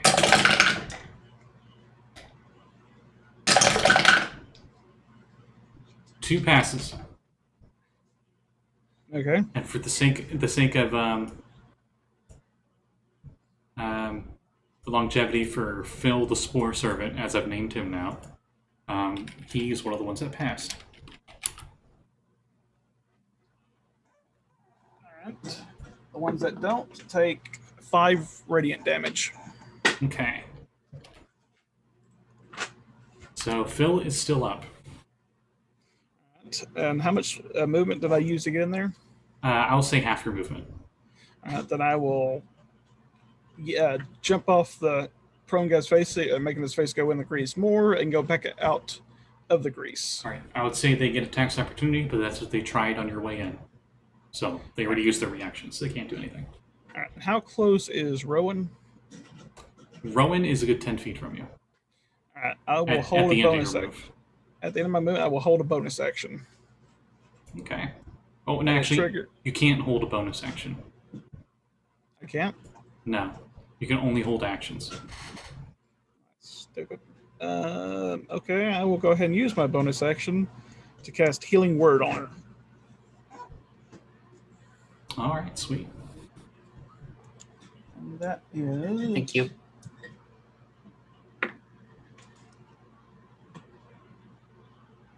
7 health. So you just point at Rowan and you go, word. And they heal. Yes. Nice. I get a 60-foot range with that. That's a long word. Automatopoeia. It echoes. Goes. And that's my turn.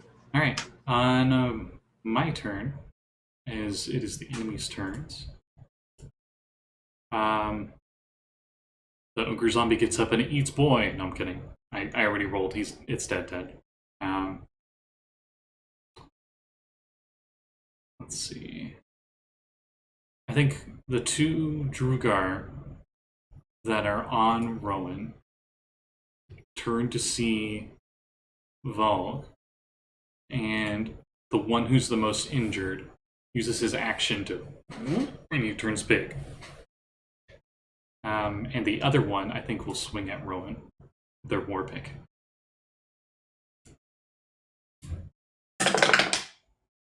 Uh, 13 to hit. That's my AC. Ooh, okay. So you take 6 piercing damage. I was looking at the wrong weapon. Whoops. It's a good thing you got healed. Yep. And then the one that got pistol whipped is going to attack Wild. That one.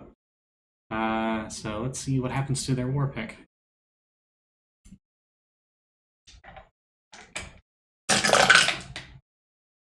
$18 means something funny happens. They swing at you with the war pick, and they loosen the grip of the war pick, and they accidentally yeet it 5 feet away.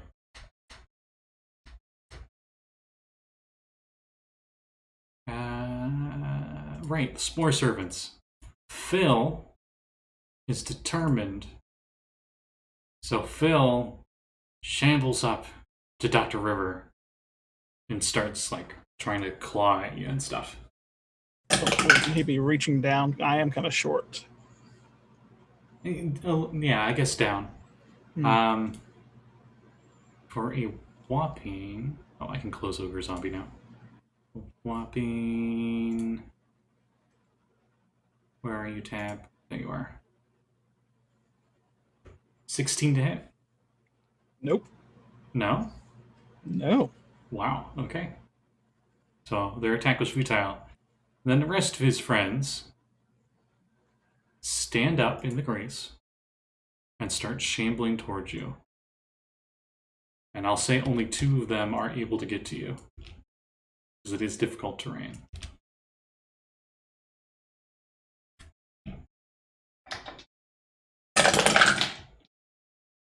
A 16 to hit. Second verse, same as the first. Nope. Okay, and the other one was less, so their spears do not hit you. And then, you know what? I think the last one will throw his spear. Because he's, even being a weird spore servant thing, he's getting tired of not being able to get any action, so he wants to do something. 18? It matches. Okay, you take a whopping 4 piercing damage as a spear lands in you. Tink. Okay. Periwinkle. It is your turn. As there are a bunch of spore servants on Dr. River. Okay. There's a really big Drugar and a normal-sized Drugar on Rowan. There's a normal-sized Drugar on Wild. The ones that attacked me, they're still standing in the grease, aren't they? Oh, yes, they are. Thank you for reminding me. Mm-hmm. Great. Let's see. Fail, fail, and fail. Back to prone they go.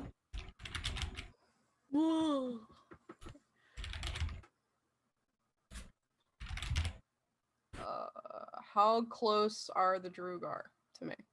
The closest are the pair that's fighting, or no, the single one that's fighting Wild, and that's within your movement.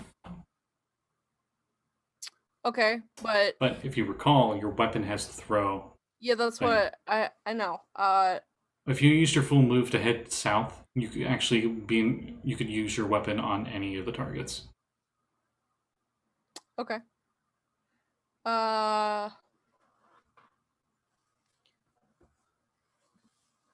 Who's looking like they need help? Like, does Rowan look physically hurt? Like, are you really bad? 11 out of 35 hit points. Oh, okay. The really big one looks like they got their focus on Valgg. So it looks like Rowan's on a one-on-one fight, maybe. Okay. All right. I'm gonna help Rowan. I will move south, like you said, and then I will. I probably can't get there, so I'll throw Heartbreaker, my axe, and try to hit. And I'm going to use the -5 penalty, but I still have advantage because I'm reckless attacking. Okay, that was pretty good. I forgot something very important.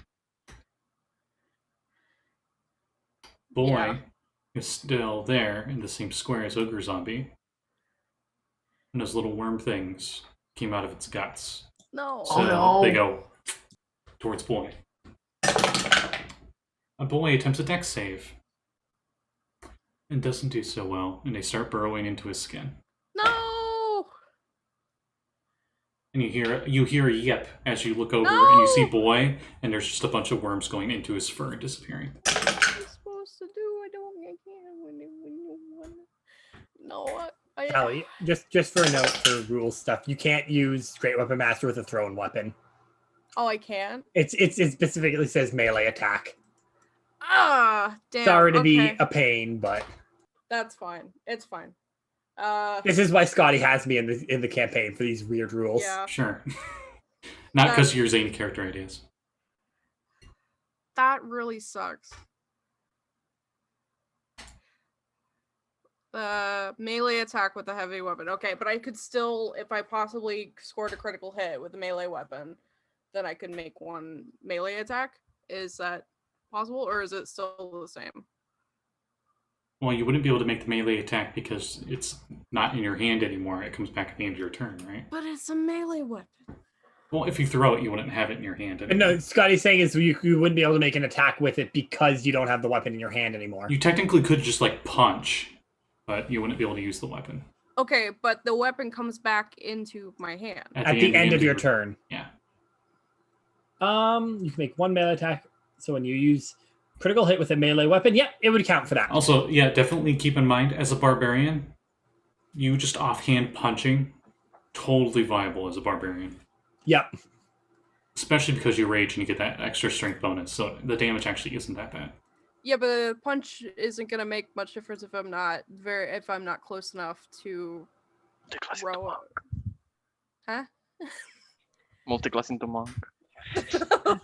Their features don't mix very well, unfortunately. Yeah. I mean, like a couple levels. All right. Okay. I won't take the -5 penalty, so it's whatever. Okay. What do you Yeah. mean at? I forgot. The one that's on Rowan. That's right. Okay. That I actually have to do math. 22 to hit. Yeah, that hits. Okay.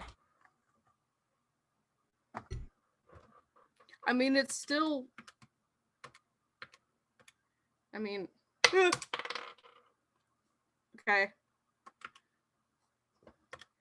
That's 17 damage. That's max damage. All right. That Drugar, you hit it with your weapon, and there's just this huge light prism of woof, and it just disintegrates because you killed it with force damage. I call back. And it was like overkill, so I'll say disintegrate. Wait, Vex, did you say that did work for the? Yes, technically it would work if you're in range to do the melee attack. Sweet. Okay, so I can call back Heartbreaker and then You can't call it back. It comes back here at the end of your turn, not called back. Damn. All right. So that's why Scotty was saying you can make an offhand punch. Okay, who's closest to me? I'm gonna punch them. Let's see. Scotty probably be in terms of geography, probably the closest to you right now. So get to walking. I'll say the Drugar that Wild's fighting. Okay. I still get advantage, so. Mm-hmm. That's 24. That hits. So Okay. your unproficient unarmed strike is just your strength modifier and damage, but that also includes your bonus from raging. Oh shit. Yeah, that's why I said punching's viable as a barbarian. Oh, with my unarmed strike that says 4, and so +2, so that's 6. Okay, 6 damage. Should punch him in the gut. Nah, I'll say you punch him in the kidneys. Oh, yikes. Okay. And 'Cause they then I weren't call facing you. Heartbreaker back to my hand. Yeah. And All right, Rowan, it is your turn. At this point, you hear whining and yipping coming from Boy as he's quickly trying to gnaw at himself. How far away is he? He is 40 feet away because he was fighting the ogre zombie and you guys have been moving south. Okay. He's like furiously scratching and biting at himself, What? whining. That's too far away for me. Actually, wait a minute. What would I need to be able to do to help him? Would it be an action, bonus action? You don't what? know. You don't know what's happening with him. Fuck. he's got worms. Okay. I'm going to. All right. You see, Rowan's head snaps over to where Boy is at, and her ears, because her elf ears sort of perk up, and she just goes, "This needs to end now." And you watch as she just like flexes her arms, just like the whole get ready thing, and the grooves on her axes start to just like light up, and just the edge of the blades do like turn like a translucent blue.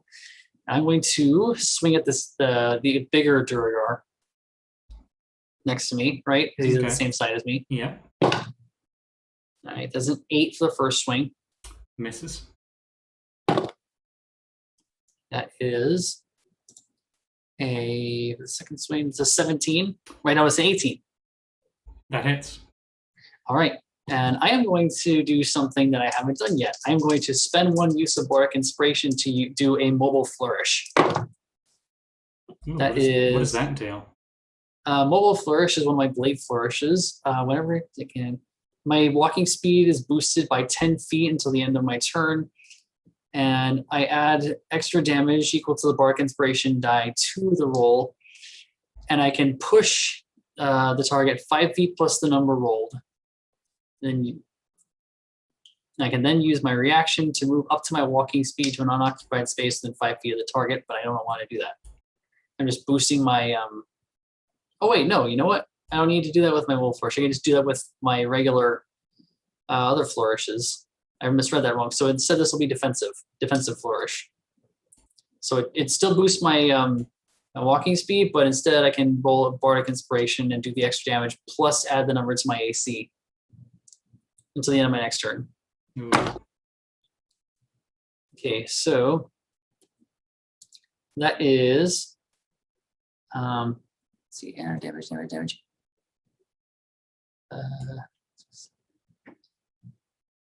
That is 11 damage to him plus 4 damage from the Bardic Inspiration die, so 15 damage total, and I'm going to add that 4 to my AC.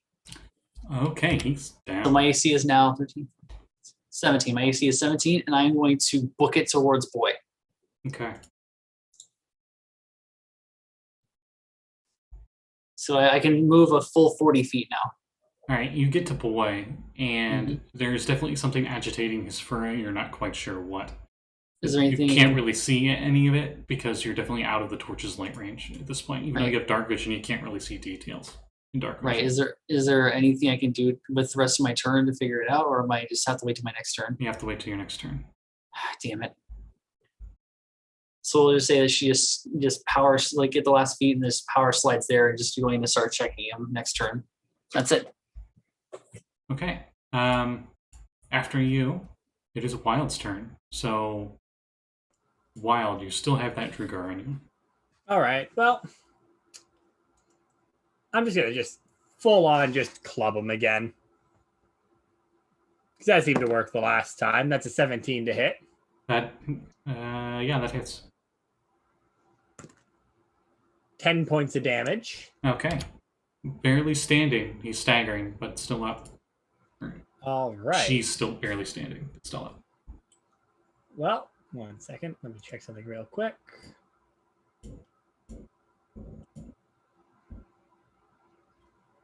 Well, I keep forgetting to ask how much if I exceed their AC by 5, or only with melee attacks or ranged attacks. So that does. Let me check something real quick.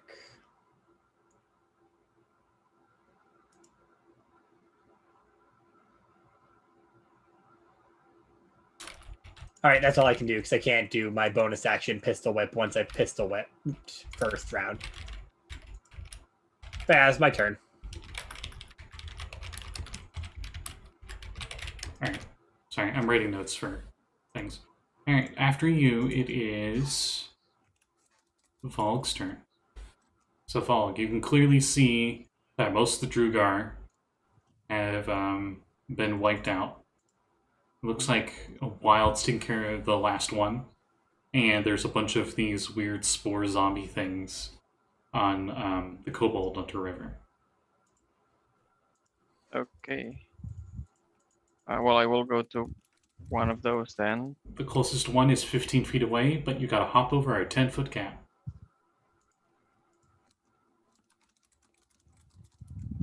I can make it. What's your strength score? +4, 18.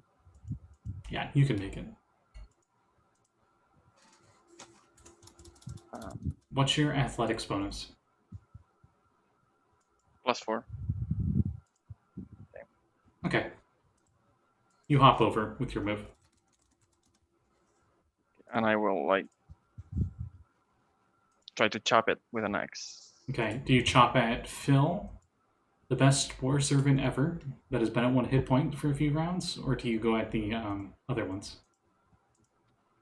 Can you repeat, please? Do you go after Phil, the spore servant that's been at 1 hit point for like 4 rounds? No, I'll hit another one. Who's just kind of like to Dr. River, or one of the others? One of the other ones. It doesn't matter really. Okay.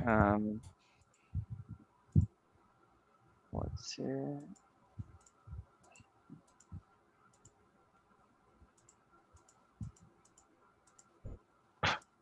Um, 17 plus 6, so... Oh, yeah, that definitely hits. Yeah, I assume it hits. Nice. You have advantage because the rest of them are prone.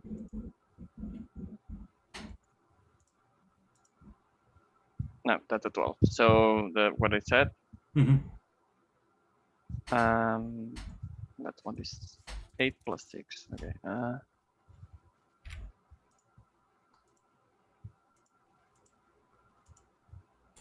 That's 11 slashing. What weapon are you using? I'm curious. Longsword. Okay. You longsword just and it goes. Oh. In case it's maybe alive, I will use Unwavering Mark on it. All right. You will. I'll say mechanically, you know it's dead, so you don't need to use it. Okay then. In case it's a limited thing, I didn't want you to waste it. That's it. All right. After Valgg, it is Boy's turn, and Boy is panicking. Let's see. What would Boy do? He's just going to continuously scratching furiously, and he's actually scratching off passages of fur at this point. And then after him, as he's whining profusely, it's Prism's turn. Oh, wait. At the end of its turns. Yeah, okay. So...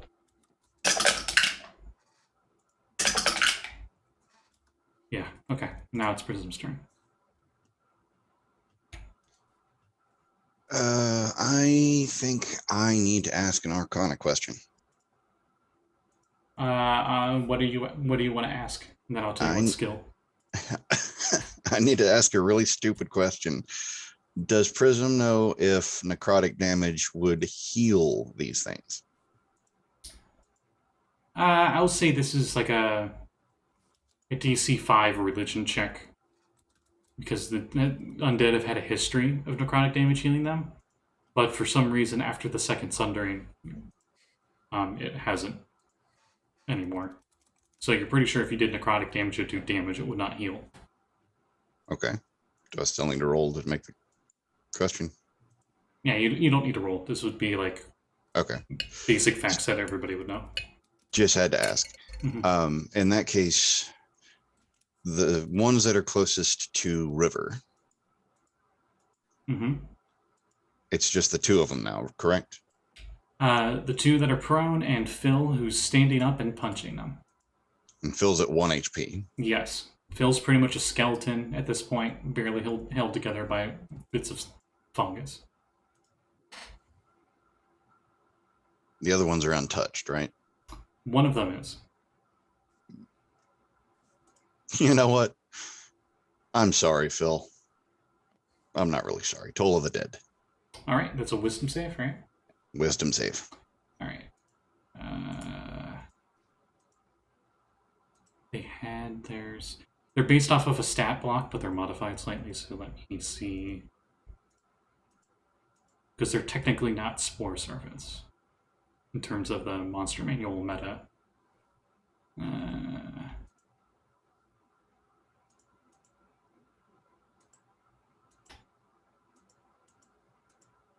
There you are. Okay, what's the DC again?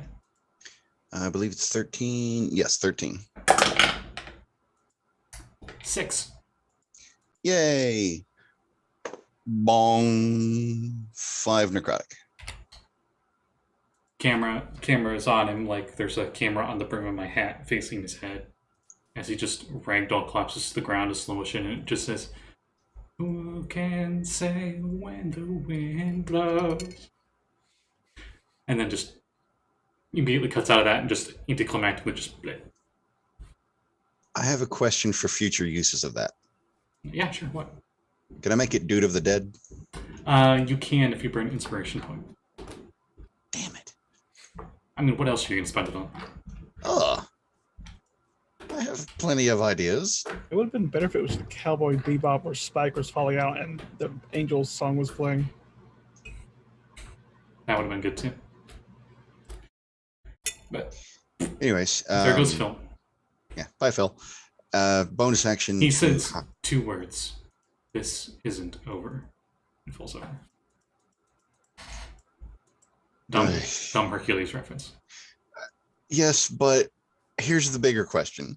The reason that joke worked in Hercules is because in Greek, I am retired is literally just 2 words. Oh, I didn't know. So, yeah, that's why they made the joke. I wish I had it right in front of me, but the Greek representation of his sentence, I am retired, is literally just 2 words. I don't know if that still works in this regard. I don't know if I was already dead. I'm pretty sure it doesn't. Somebody call IXII. The most underappreciated joke in that fucking movie, I swear. When I got it, I lost my damn mind. Anyways, bonus action to hide in plain sight again. Okay. What'd you get on stealth? Holy shit, 22. You got shit 22? Wow. I said, holy shit, 22. Oh, wow. Yes. Sounds like Dr. River's doing if it's something holy. Speaking of which, Dr. River, it's your turn. All right, so I'm guessing one of the 2 on the ground is one of them that took the radiant damage from before. Mm-hmm. There are only 2 left. Currently prone. Having heard boy whelp, I'm going to point my revolver at it, pull the trigger. At boy? No, at the zombie that took damage. Okay. I'm not going to old yeller him. Jesus.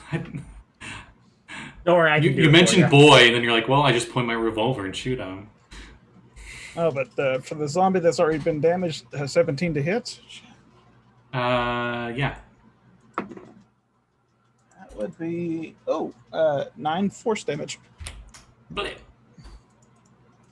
Explodes And into fungus and flesh.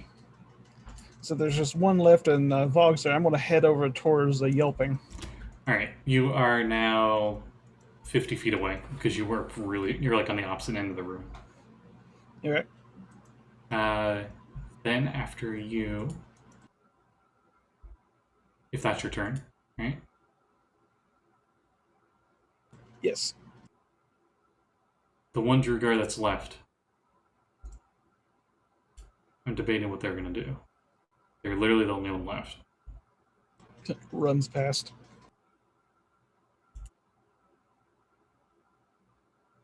They do have their behaviors on here, so I'm just double checking.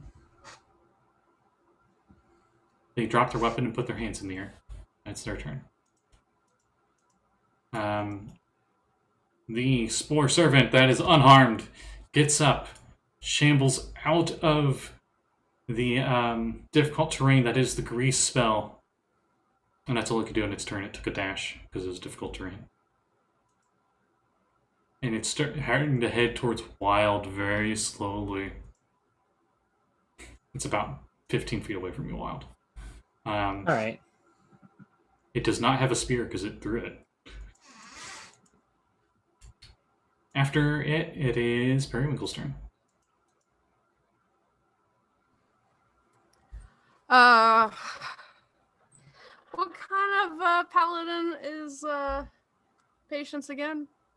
Or He's not a paladin in this universe. oh, what's his whole thing? It's redemption, right? Actually, is he? No, he's a warlock fighter, if you recall. Oh, okay. All right. Mostly warlock. Okay. Yeah, I'm gonna put well. Yeah, I'm gonna put Heartbreaker down by my side, which I think effectively ends the rage because I'm not doing anything this round. And I walk up. I pointed at the Drugar and I'm like, you speak common? It looks at you and looks at everybody else, confused. You speak infernal? Do you say that in Infernal? Yes. I was waiting for you to say that in common. It spits at you in Dwarvish. It says, "I do not speak the devil's tongue, you witch." What? Good thing you don't understand what he said there, Callie. Clearly, he's insulting you in Dwarvish, though. The Like, fluctuation is there's- very clearly like. Okay. There's a bite to his tone. I'm like, well, Mhm. that's not very nice. And he also spit at you. Why does it sound like German Klingon? That's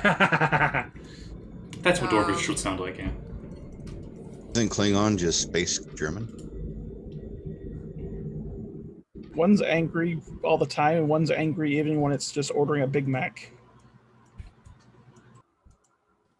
I'm gonna be like, what would Dad do in this situation? I'm gonna. Do it. No, he wouldn't do it. He would roll a die to decide what to do.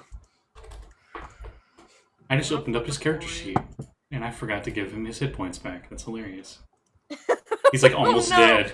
It's really Yeah, funny. I was gonna say the last time he was dying. Really I funny. remember. Yeah. All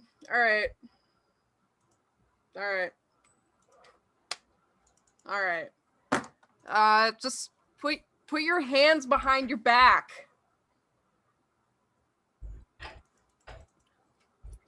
Hands behind your back. Looks over at Wild and yells stuff in Dwarvish and gestures over at Periwinkle. Rowan, you hear, does this dumb broad not realize that I can't understand what she's saying? I'm doing the gestures. I just put your She should hands speak the behind superior your back. language of Dwarvish. Look, my mom knows a lot of languages. You want me to call her right now? No, no common.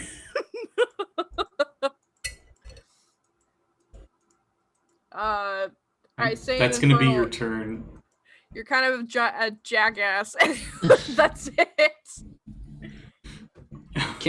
Can Rowan actually shout at Periwinkle what he basically just like go, he's giving you shit, just knock him the fuck out.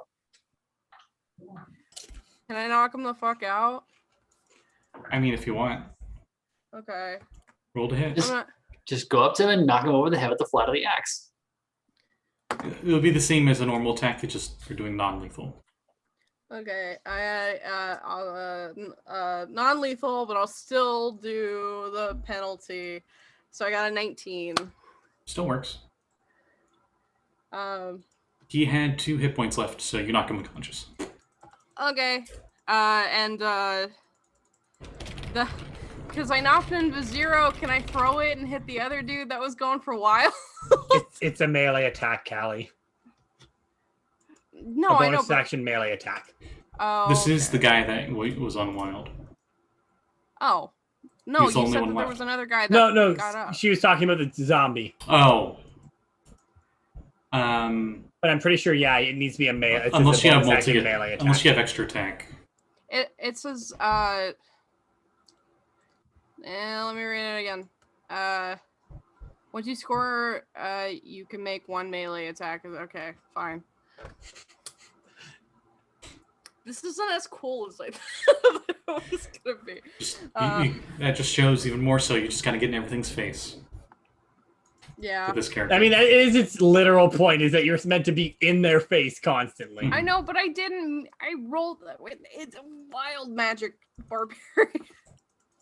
At this Anyway. point, Boy is now laying on his side, whining while exhaling. Don't worry, guys, I can put him down if we need to. And I Rowan, have a shotgun, I can take him out back. Rowan, it's your No. turn. What do I need to do to help him? You move up to him. Yeah, I'm like right in his. I'm like right next to his space. I was able to get to him last time. Okay, you put your hand on him, and you can feel things moving around underneath his skin.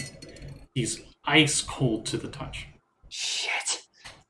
Is there any kind of like check I can do to try and get them out of him or something? Give me a nature check or medicine check.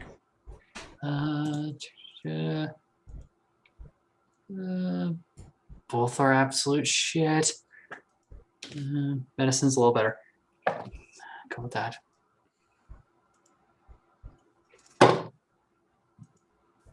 This is gonna be fucking 9.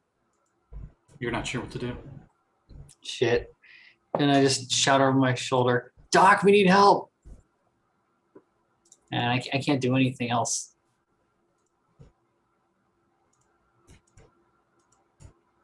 After you, it Starts- is Wild's turn. All right. Well, I'm gonna deal with the zombie.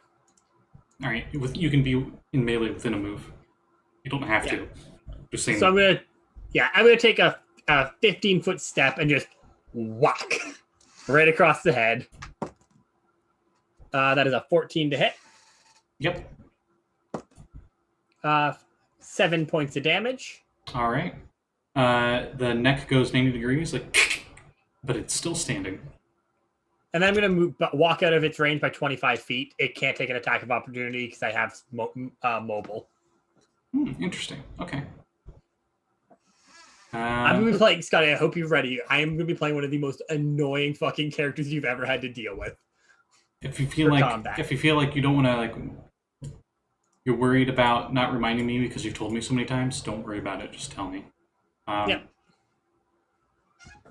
And that's your turn. Yeah, it's my turn. Valgg, it is your turn.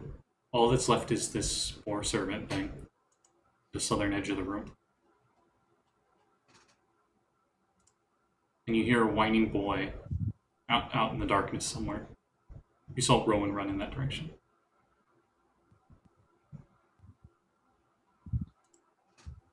Well, I'll go hit the servant thing because I can do. I mean, because I can see that, Mm-hmm. right? Mm-hmm. Then I'll move and hit it because it's pretty much the only thing I can see.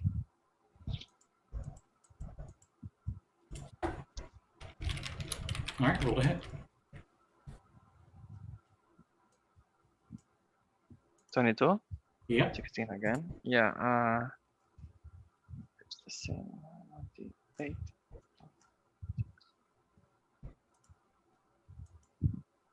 9 slashing.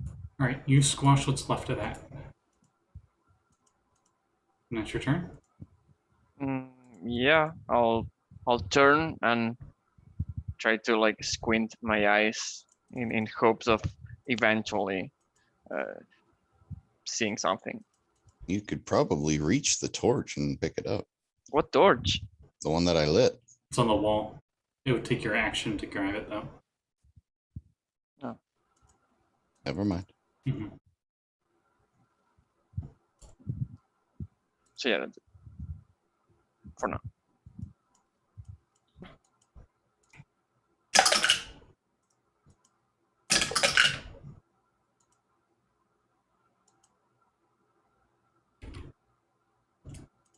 Boy continues rapid breathing pants and there whines on the exhales for just a few more seconds and then stops moving and there's no more noise.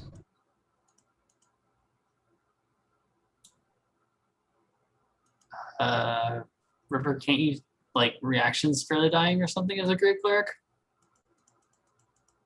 It's a bonus It's- action. Bonus action. Shit. Prism, it's your turn. Actually, doesn't matter anymore. End of initiative. All enemies are cleared. And getting closer, I cast Spare the Dying and get up on him. You cast it and realize it doesn't work. It stabilizes.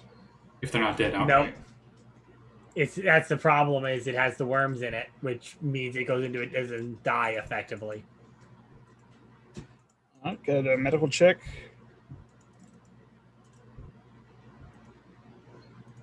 Roll medicine.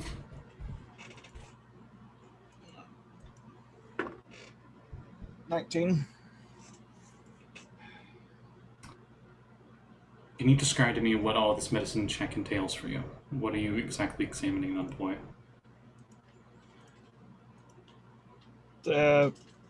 Checking all over like entry where these things were, what they are, what is basically happened to him.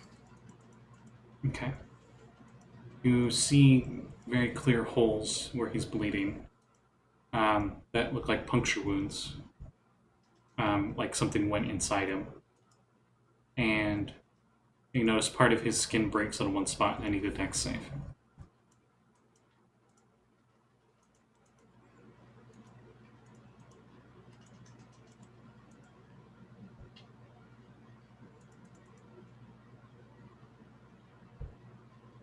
So wait, A dex you say? save from Dr. River. okay. As a tiny little blue worm pokes out of the skin, and it jumps It's at a you. 15 dex. You're able to move out of the way in time, and it scurries off to some other part of the room. Do I know what that thing is? Roll me a Can I nature s- check. Can I As, just swipe at it? you- Can I just swipe at it with my axe? As you already feel like Boy feels like he's like a corpse that's been out in the outside here at Icewind Dale for a few days. Like he feels frozen. There's no body heat left in him.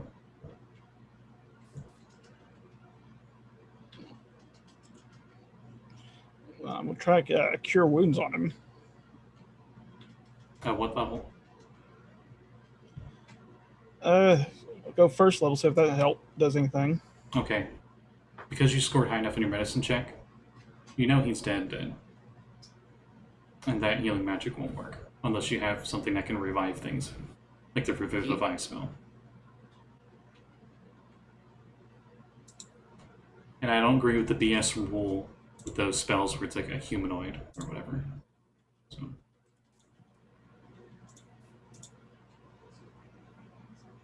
So he's not got this thing hasn't caused a disease or anything. He's just dead. Yeah, you can roll me a nature check on the worms though.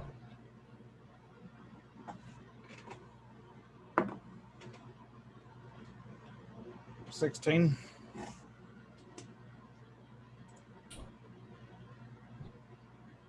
You think these are a native parasite here called a crystal nipper, and they feed off of body warmth, and they rapidly take it. You hear burning them out is usually the only thing you can do, but only if you're really quick. So if we warmed him up, could we resuscitate him? You're not sure, but if these are what you think they are, it's just turned into an incubation for more of them. You might want to burn the body before it makes more.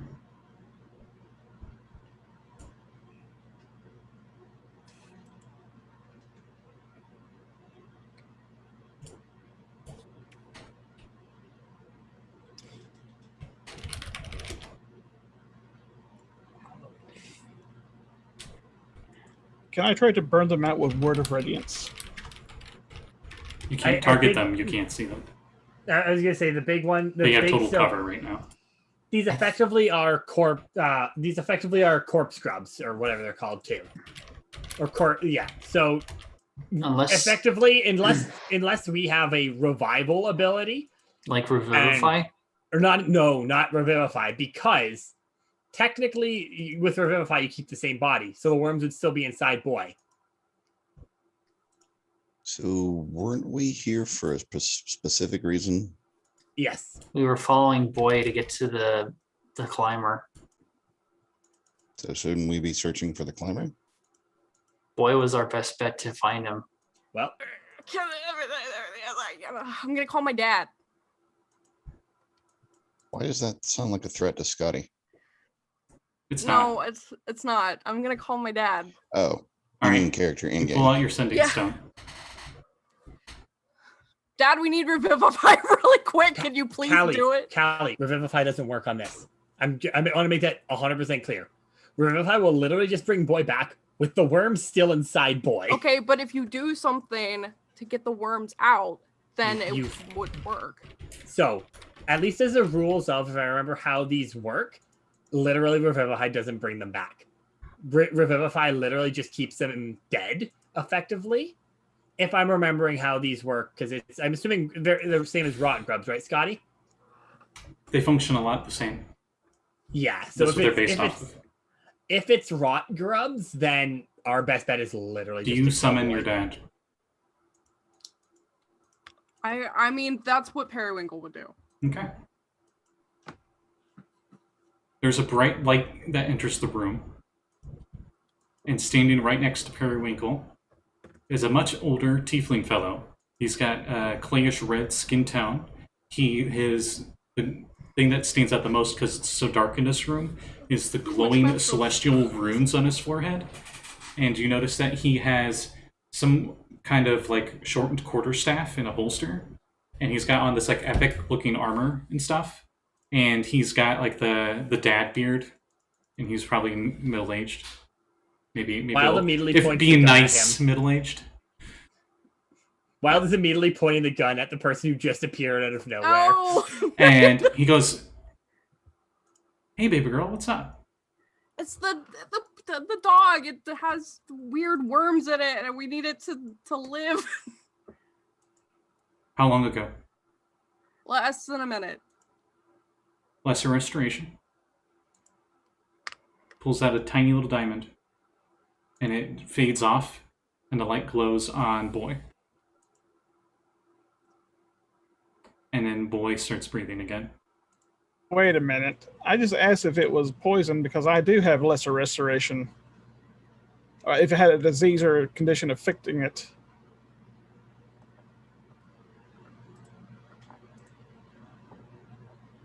Lesser restoration would get rid of them, but they're technically not a disease. Okay. It doesn't mean you don't have to spend the spell slot, though. Mm-hmm. Oh, there you go. Who's a cute little puppy.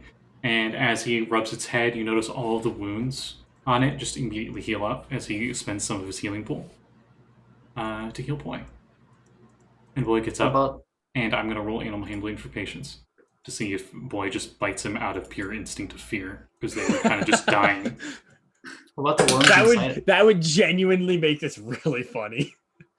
I helped you, chomp. Yeah, Boy bites his hand. And that one. What's up? What about the worms that are already inside of him? Did that just take care of them, or? Yeah, it should take care of any worms that you got. Can you let go, please? Boy, let him go. Roll me Let him animal go. handling. At disadvantage, Alrighty. because he kind of just died. Now we're both terrible. That's gonna be a 7. Okay, he lets go, but he runs off into one of the other rooms. Damn it. Scotty, which room? He Does it heads run off across to, this? he heads off to not room 7, room 3. Past the It'd be well. funny if it ran right towards the grease. Wow, it's dark Lit. and cold here. Ugh. Welcome to Icewind Dale. So Rowan says. Then she goes. Oh, you got your own adventuring party. Is this going to be like the ones from Calmshan? Dad. No. Okay, Dad, you can go now. It's fine. Thank you for coming.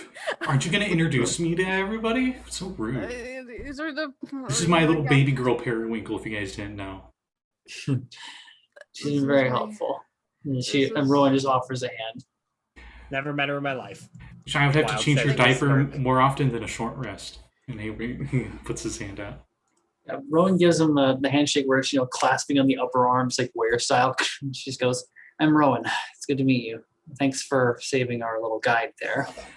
You go to grab up in him. level 3. You go to grab him that way, and you notice that it was like grabbing a statue, and his arm doesn't even budge. Despite his physical stature, he seems to be supernaturally strong.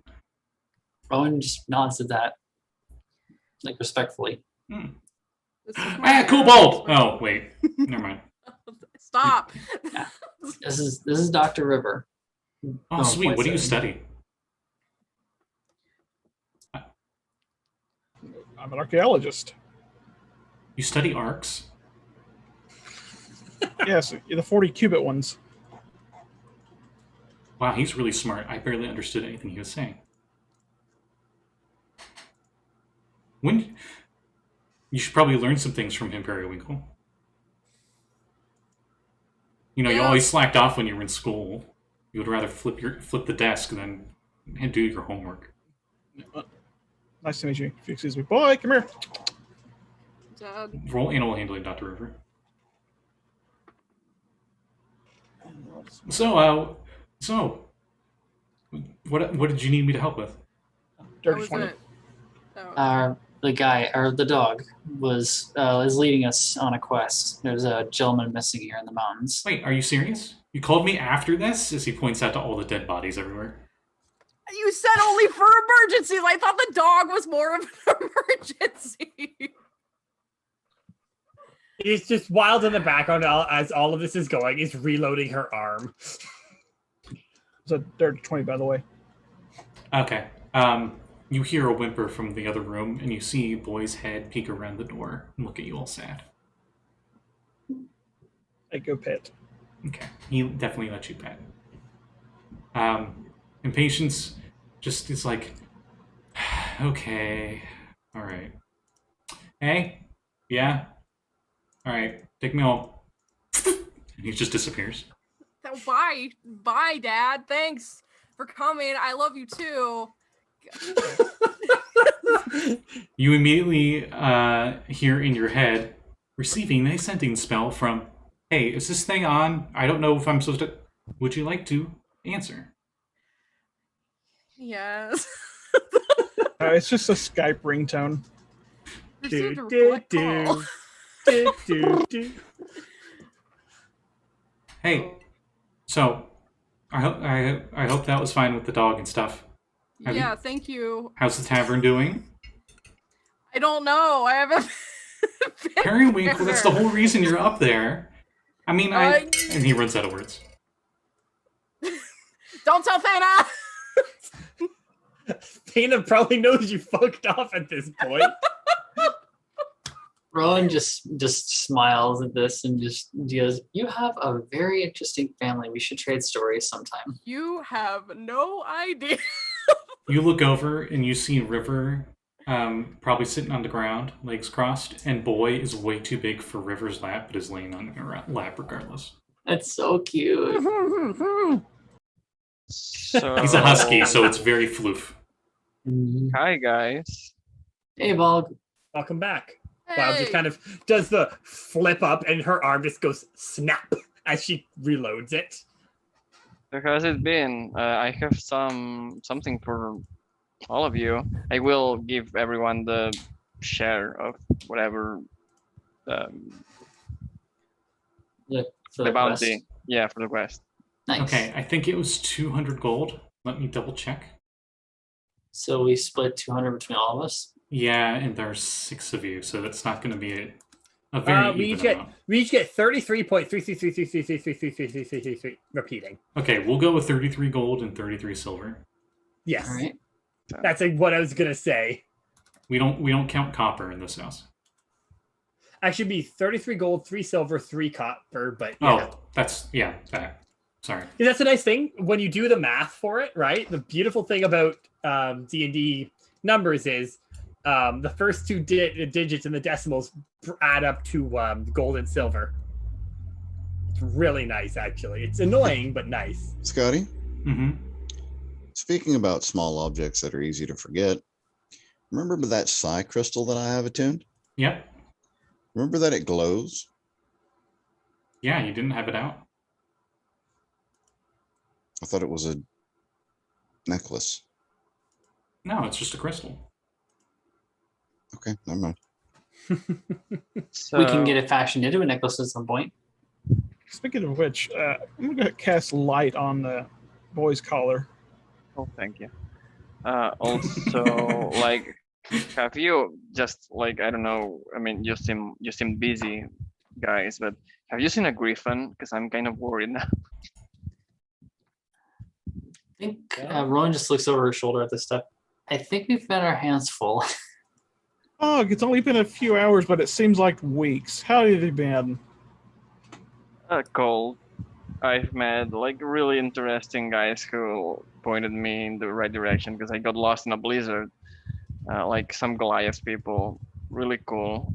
But they lost the Griffin, and I'm worried about that now. All right. Well, we'll add to the list. So yeah, Hey. you're fighting undead, right?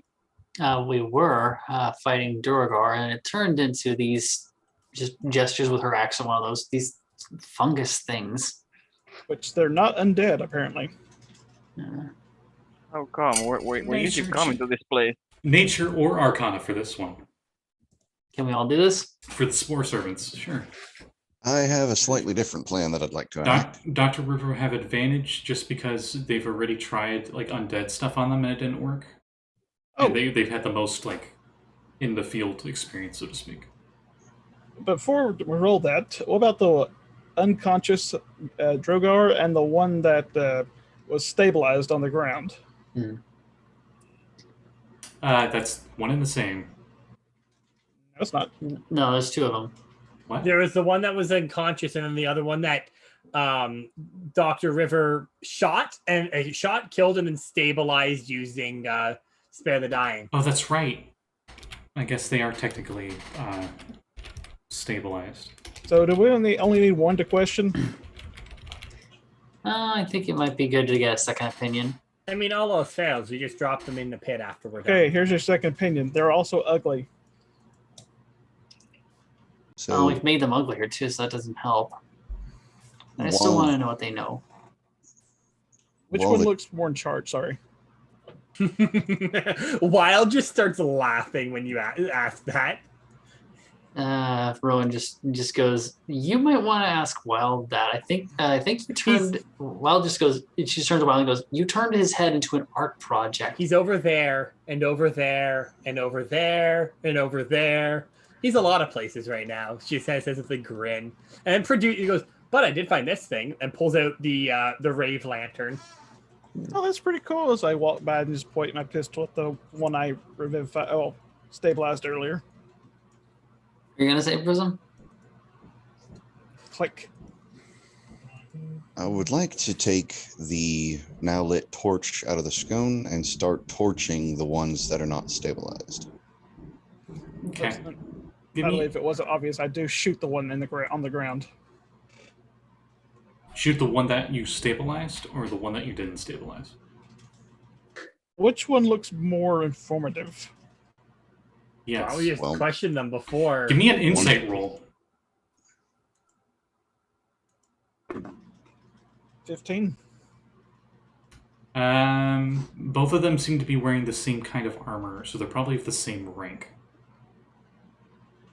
The Neither one that one of was- them seem to have any form of unique parts of their uniform that would state that one is more or less significant than the other. Okay. I shoot the one that Periwinkle knocked unconscious. Okay. Periwinkle's actual reaction. If he's like not moving or anything, does it roll matter or because I got 17? just bang. Yeah. Rowan looks over to Wild and just goes, "Did you find anything else in there?" Oh yeah, this note. She reaches into the bag and hands Rowan the note. It's a balled up, crumpled up piece of paper. Yeah, Rowan will just smooth it up, and if it needs cleaning up, prestidigitate it. You don't clean it up too much because it's written in charcoal. Mhm. But you do see, and it says in Dwarven, "Brother, you will find me on the frozen ferry in East Haven. From this new base, the search for Chardalin continues. Long may our father reign over this dark land." Signed, Dirth. Wait, what was that name? Dirth. Dearth. I And tried Rowan, to. Sorry. I'm going to put it Well, in let's- Zoom and in Discord. all right, Rowan will read that aloud. Goes, looks like. What was the last time we were in again? Karnan Korig, I think is how you pronounce it. She goes, looks like Karn and Korg isn't the only place that has a Duragar problem. Again, why are they up here?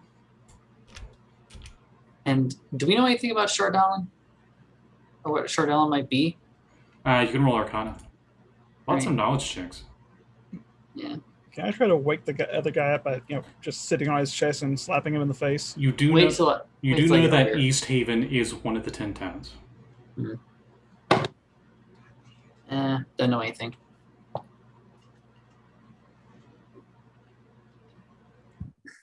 Yeah, Rowan's gonna go over to where River's getting ready to revive the guy.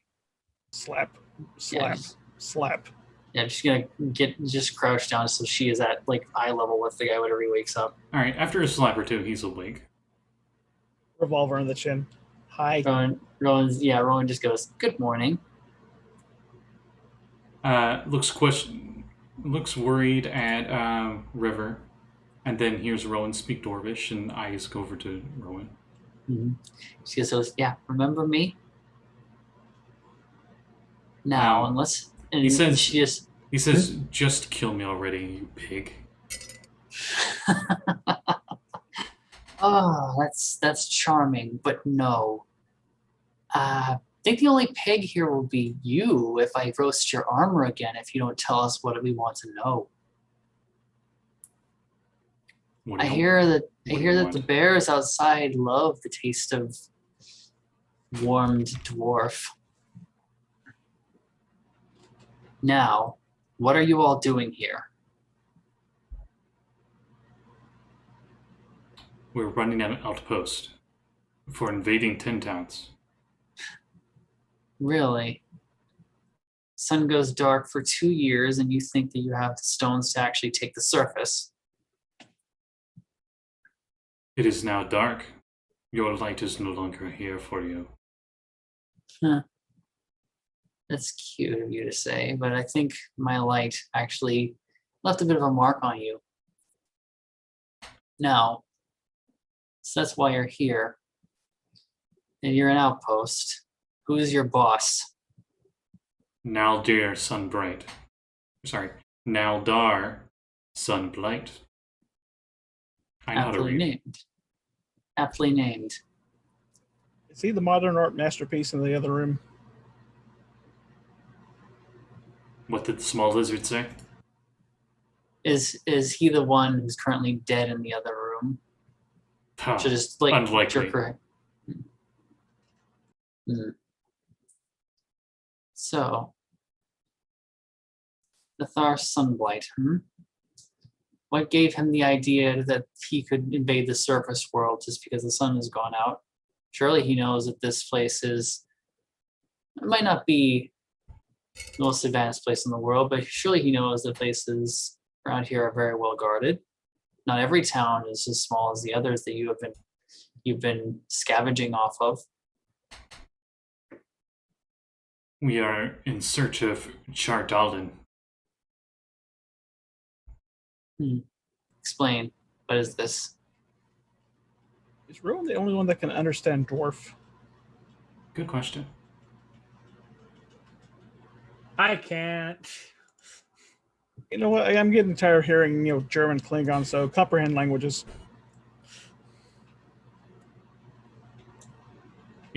It is a magic crystal, strong as steel. Our king, the father of Sunblight, Zandoric Sunblight, is getting more of them, forging a dragon out of it. I heard dragon. Something you Rowan's- fools will never be able to stop.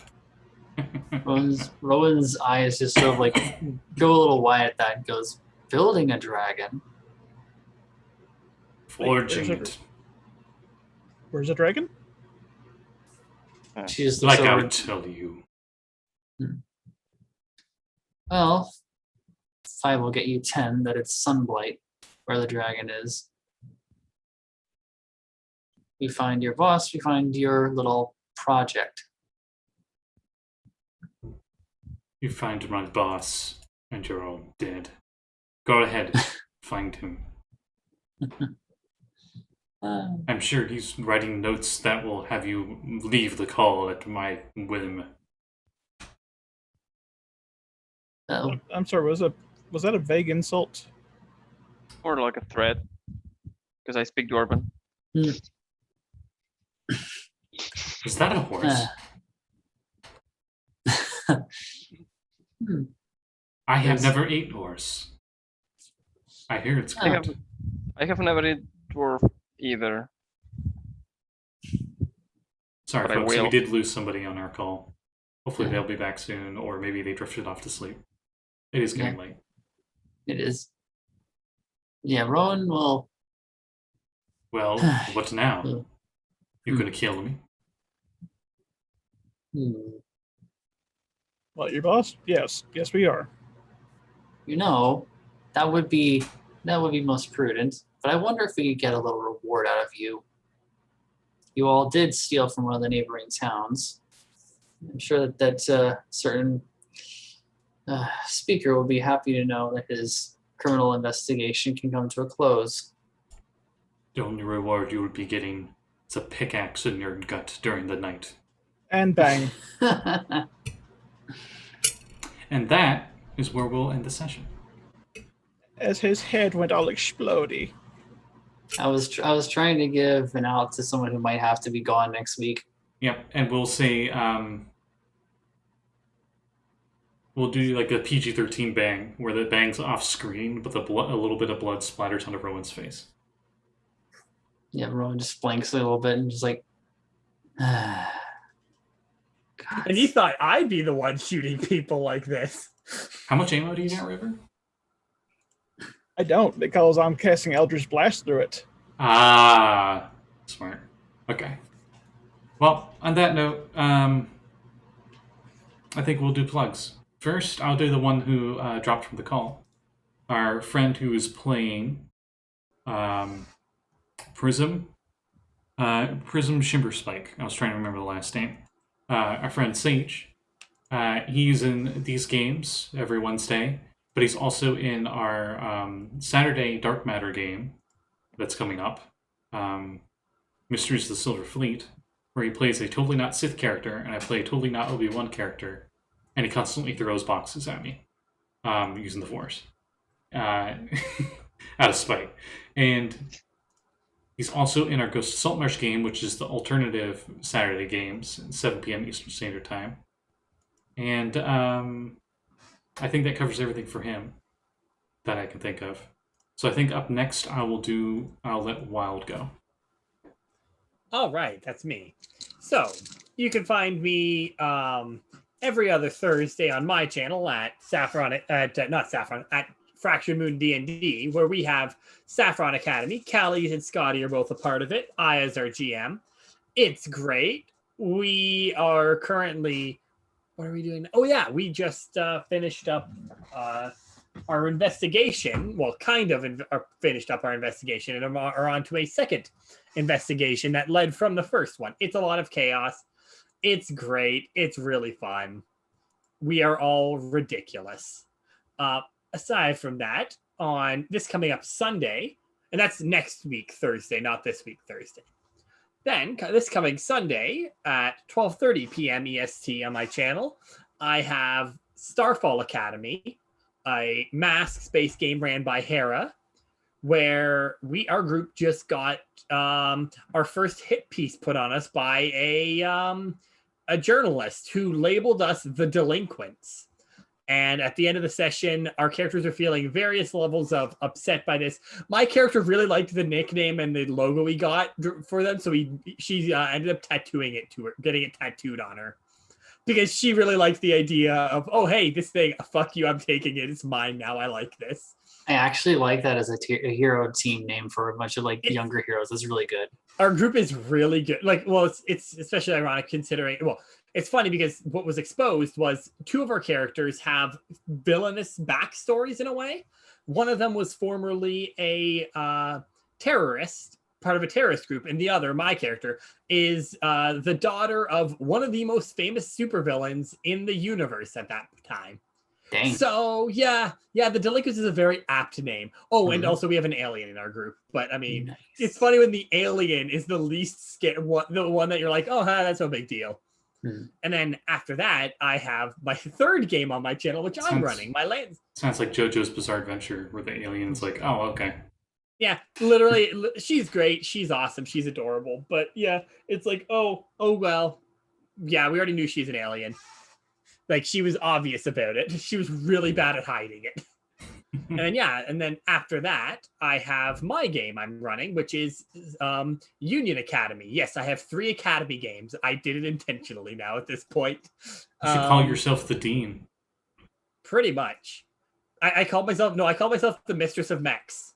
Or they can call me mom. That or the headmaster, right? They hated when I said that. They're like, I fucking hate you. It was great. I loved it. But yeah, that game is right after it. It's a Lancer campaign where they're finishing their entrance exam. They just finished a escort mission and now are, let's see. No, apologies. They're about to have a defense mission where they get to sit in, and there may or may not be some very heavy Warhammer references coming up in the next one. AKA, I may or may not have based two of the mechs after major characters in the universe. So come check that out. It's a lot of fun. Happy That's it for gas me. mask noises? Not that, Oh. but Just imagine a big mech with a big mech shovel. there actually is a mech that can do that, I believe. Awesome. But no, let's just say there's one mech that is very angry all the time. Okay. And there might also be someone who really likes firing Urus claws at people. You know who that is, Scotty. Yeah. I know you know who Yeah. that is. Yeah, But I might be a little bit of a fan of Warhammer. Yeah. Just a little bit. All right. Yeah, that's it for me. All right. Before Valgg falls asleep, because I know it's really early in the morning / late at night for them. It's a gray area. Like, I don't know how you count 4 a.m. if it's like super early or super late. That's super early. Have you gone to sleep yet? No. Then it's super late. Okay. Yeah. Makes sense. Yeah. I go to work at 3 a.m. It's super early for me. Yeah, it's time's relative. But in any case. I'm an artist and I draw stuff. Check me out on social media. I have like Twitter, Instagram, TikTok, where I try to force everyone to like enjoy Pokemon and D&D together, like every other day. You've done Dire Pokemon. You've done some Digimon too, haven't you? Yeah, I mean, I kind of like Digimon more, at least as in the anime department. But I have to admit that Pokemon is like a really, really cool game in general. Anyway, the thing is, like, tomorrow I'll probably have like Misty as a Triton for D&D. Misty, the Pokemon character, Okay. as a love it. Triton. Not that you need more options, but since you're doing like trading card game stuff, I think you should see if there's any like the super iconic ones from Yu-Gi-Oh, like a Blue Eyes White Dragon or Ooh. something. I've never. Scotty, it's really funny that you're mentioning that. Or Dark Magician. I think you would really like Dark Magician. It would work really well with your swipe style. for the Sky Dragon. Lluis. Baby drag. Callie. So Lluis. guys, I want to just say something. I am currently playing Yu-Gi-Oh right now during our game. And Callie, as you said Baby Dragon, I drew Baby Dragon for my deck. Wow. Okay. The Lluis. power of baby dragon. So you Suggestion. don't worry about our suggestions for those. Yeah. You just look up like Yu-Gi-Oh cards, and if you see Yeah. one that's cool, go with it. If A not, thing- whatever. If you want to check out another thing that was more in your wheelhouse for kaiju stuff as well, look at Magic the Gathering's Ikoria set. That is like, it's the kaiju plane. Oh, You'll find so cool. many giant monsters there. It's awesome. But, I mean, admittedly, the art for Magic is already super cool. I mean, I have Mhm. nothing to add to that. It's hard to compete with Magic's art. Yeah, I mean, it's already cool. I mean, I can do it like in a more like comic book anime style, but why though? Because it's awesome. I That's mean, why. yeah, but I get what you're saying. I mean, I don't know. I think Magic is already like super grounded on itself, and I have no idea about it. Fair enough. Yu-Gi-Oh! I saw a little bit of the anyway. I'm an I artist. was just Check thinking, out my it's a lot of spiky stuff, and there's a lot of Yeah. dragons. So yeah. I mean, if you want to see spiky Pokemon or sexy characters, like check out my Patreon, check out my Twitter, Instagram, TikTok. That's it. All right. Why don't we go to Periwinkle? Hello. Do you like rat dads? Do you like fairy tale characters? I run a game. It's called Unwritten. it goes off the rails a lot. But one thing is for sure, there are Muppets. A lot of people saying, please don't sue me. Mostly me, because I have taken a lot of brands. From and Michael I know they're Rodin. not actually going to, like Michael Rodin himself. Let me take off the rat dads. If you want a sticker that says Michael Rodin, please don't sue me, or don't sue us. You can find that on my Redbubble, which is linked to my Twitter, Callie. But anyway, I run a game called Unwritten every other Tuesday. I don't know if we're having that next week. But it's on Scotty's channel. You should watch it. It's fun. If you watch this channel a lot, there's a lot of familiar faces on it. Actually, very familiar faces on it. But you should check that out. That's it for me. Like Rat Dads, you should do Biker Mice from Mars. Ooh, that'd be cool. I don't think Callie knows what that is. I don't know. Before your time. It's okay. I haven't seen is that a movie? Or No, okay, yeah, definitely don't know. It's a TV show. Oh, okay. It's a cartoon show. Like maybe not He-Man era, but kind of around there. Okay. But Don't worry, there's plenty of Rule 34. I mean, what? Speaking of Rule 34, Dr. River. How about you go after my horrible transition? Hello, everyone. Thank you for joining us after a long break. Hope you enjoyed it, and we'll see you next time. We'll just leave you here with a little bit more anticipation. And last but not least, Rowan. Hello, everyone. You can find me at January_silence pretty much everywhere. I make D&D homebrew over on DM's Guild under my homebrew label, The Sphinx Library. Currently, I have 3 titles up, but there are 3 more in the wings. The ones that are currently up are the College of Dragons Songbard, the Godbow Origin Sorcerer, and the Oath of the Blood King Paladin. Coming up next in the future that I'm trying to focus everything on to get these ones done, because they're the big ones, are my Veil Strider Ranger, my Timeless One Warlock Patron, and the big one for November, the College of Flighting Bard.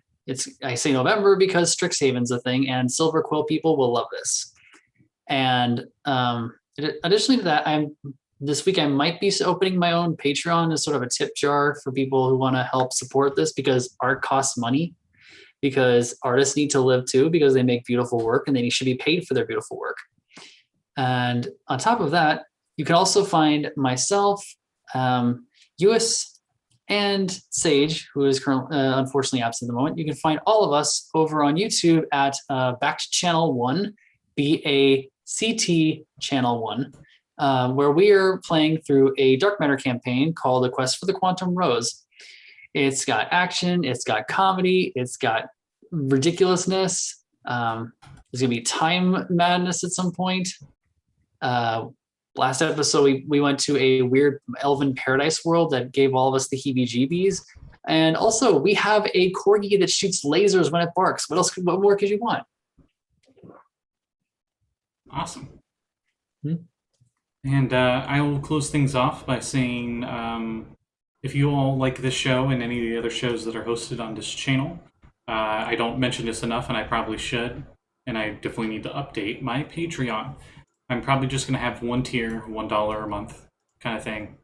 And with that, you'll get access to my exclusive Discord. That is my Zebediah's Ultimate Guide to All Things Aquatic. That huge project I've been working on for years. And you'll get to see stuff with that. A bunch of fish memes with it. You get to see commission art that I do for other people on Fiverr. And I also have a link tree over on my Twitter that has links to my other things. As I also have things on the DM's Guild, like Zebediah's Guide to Fishing Techniques and Equipment. And with that, I thank you for watching, and we'll see you all next Wednesday. Goodbye. Bye, everybody. Bye. Night.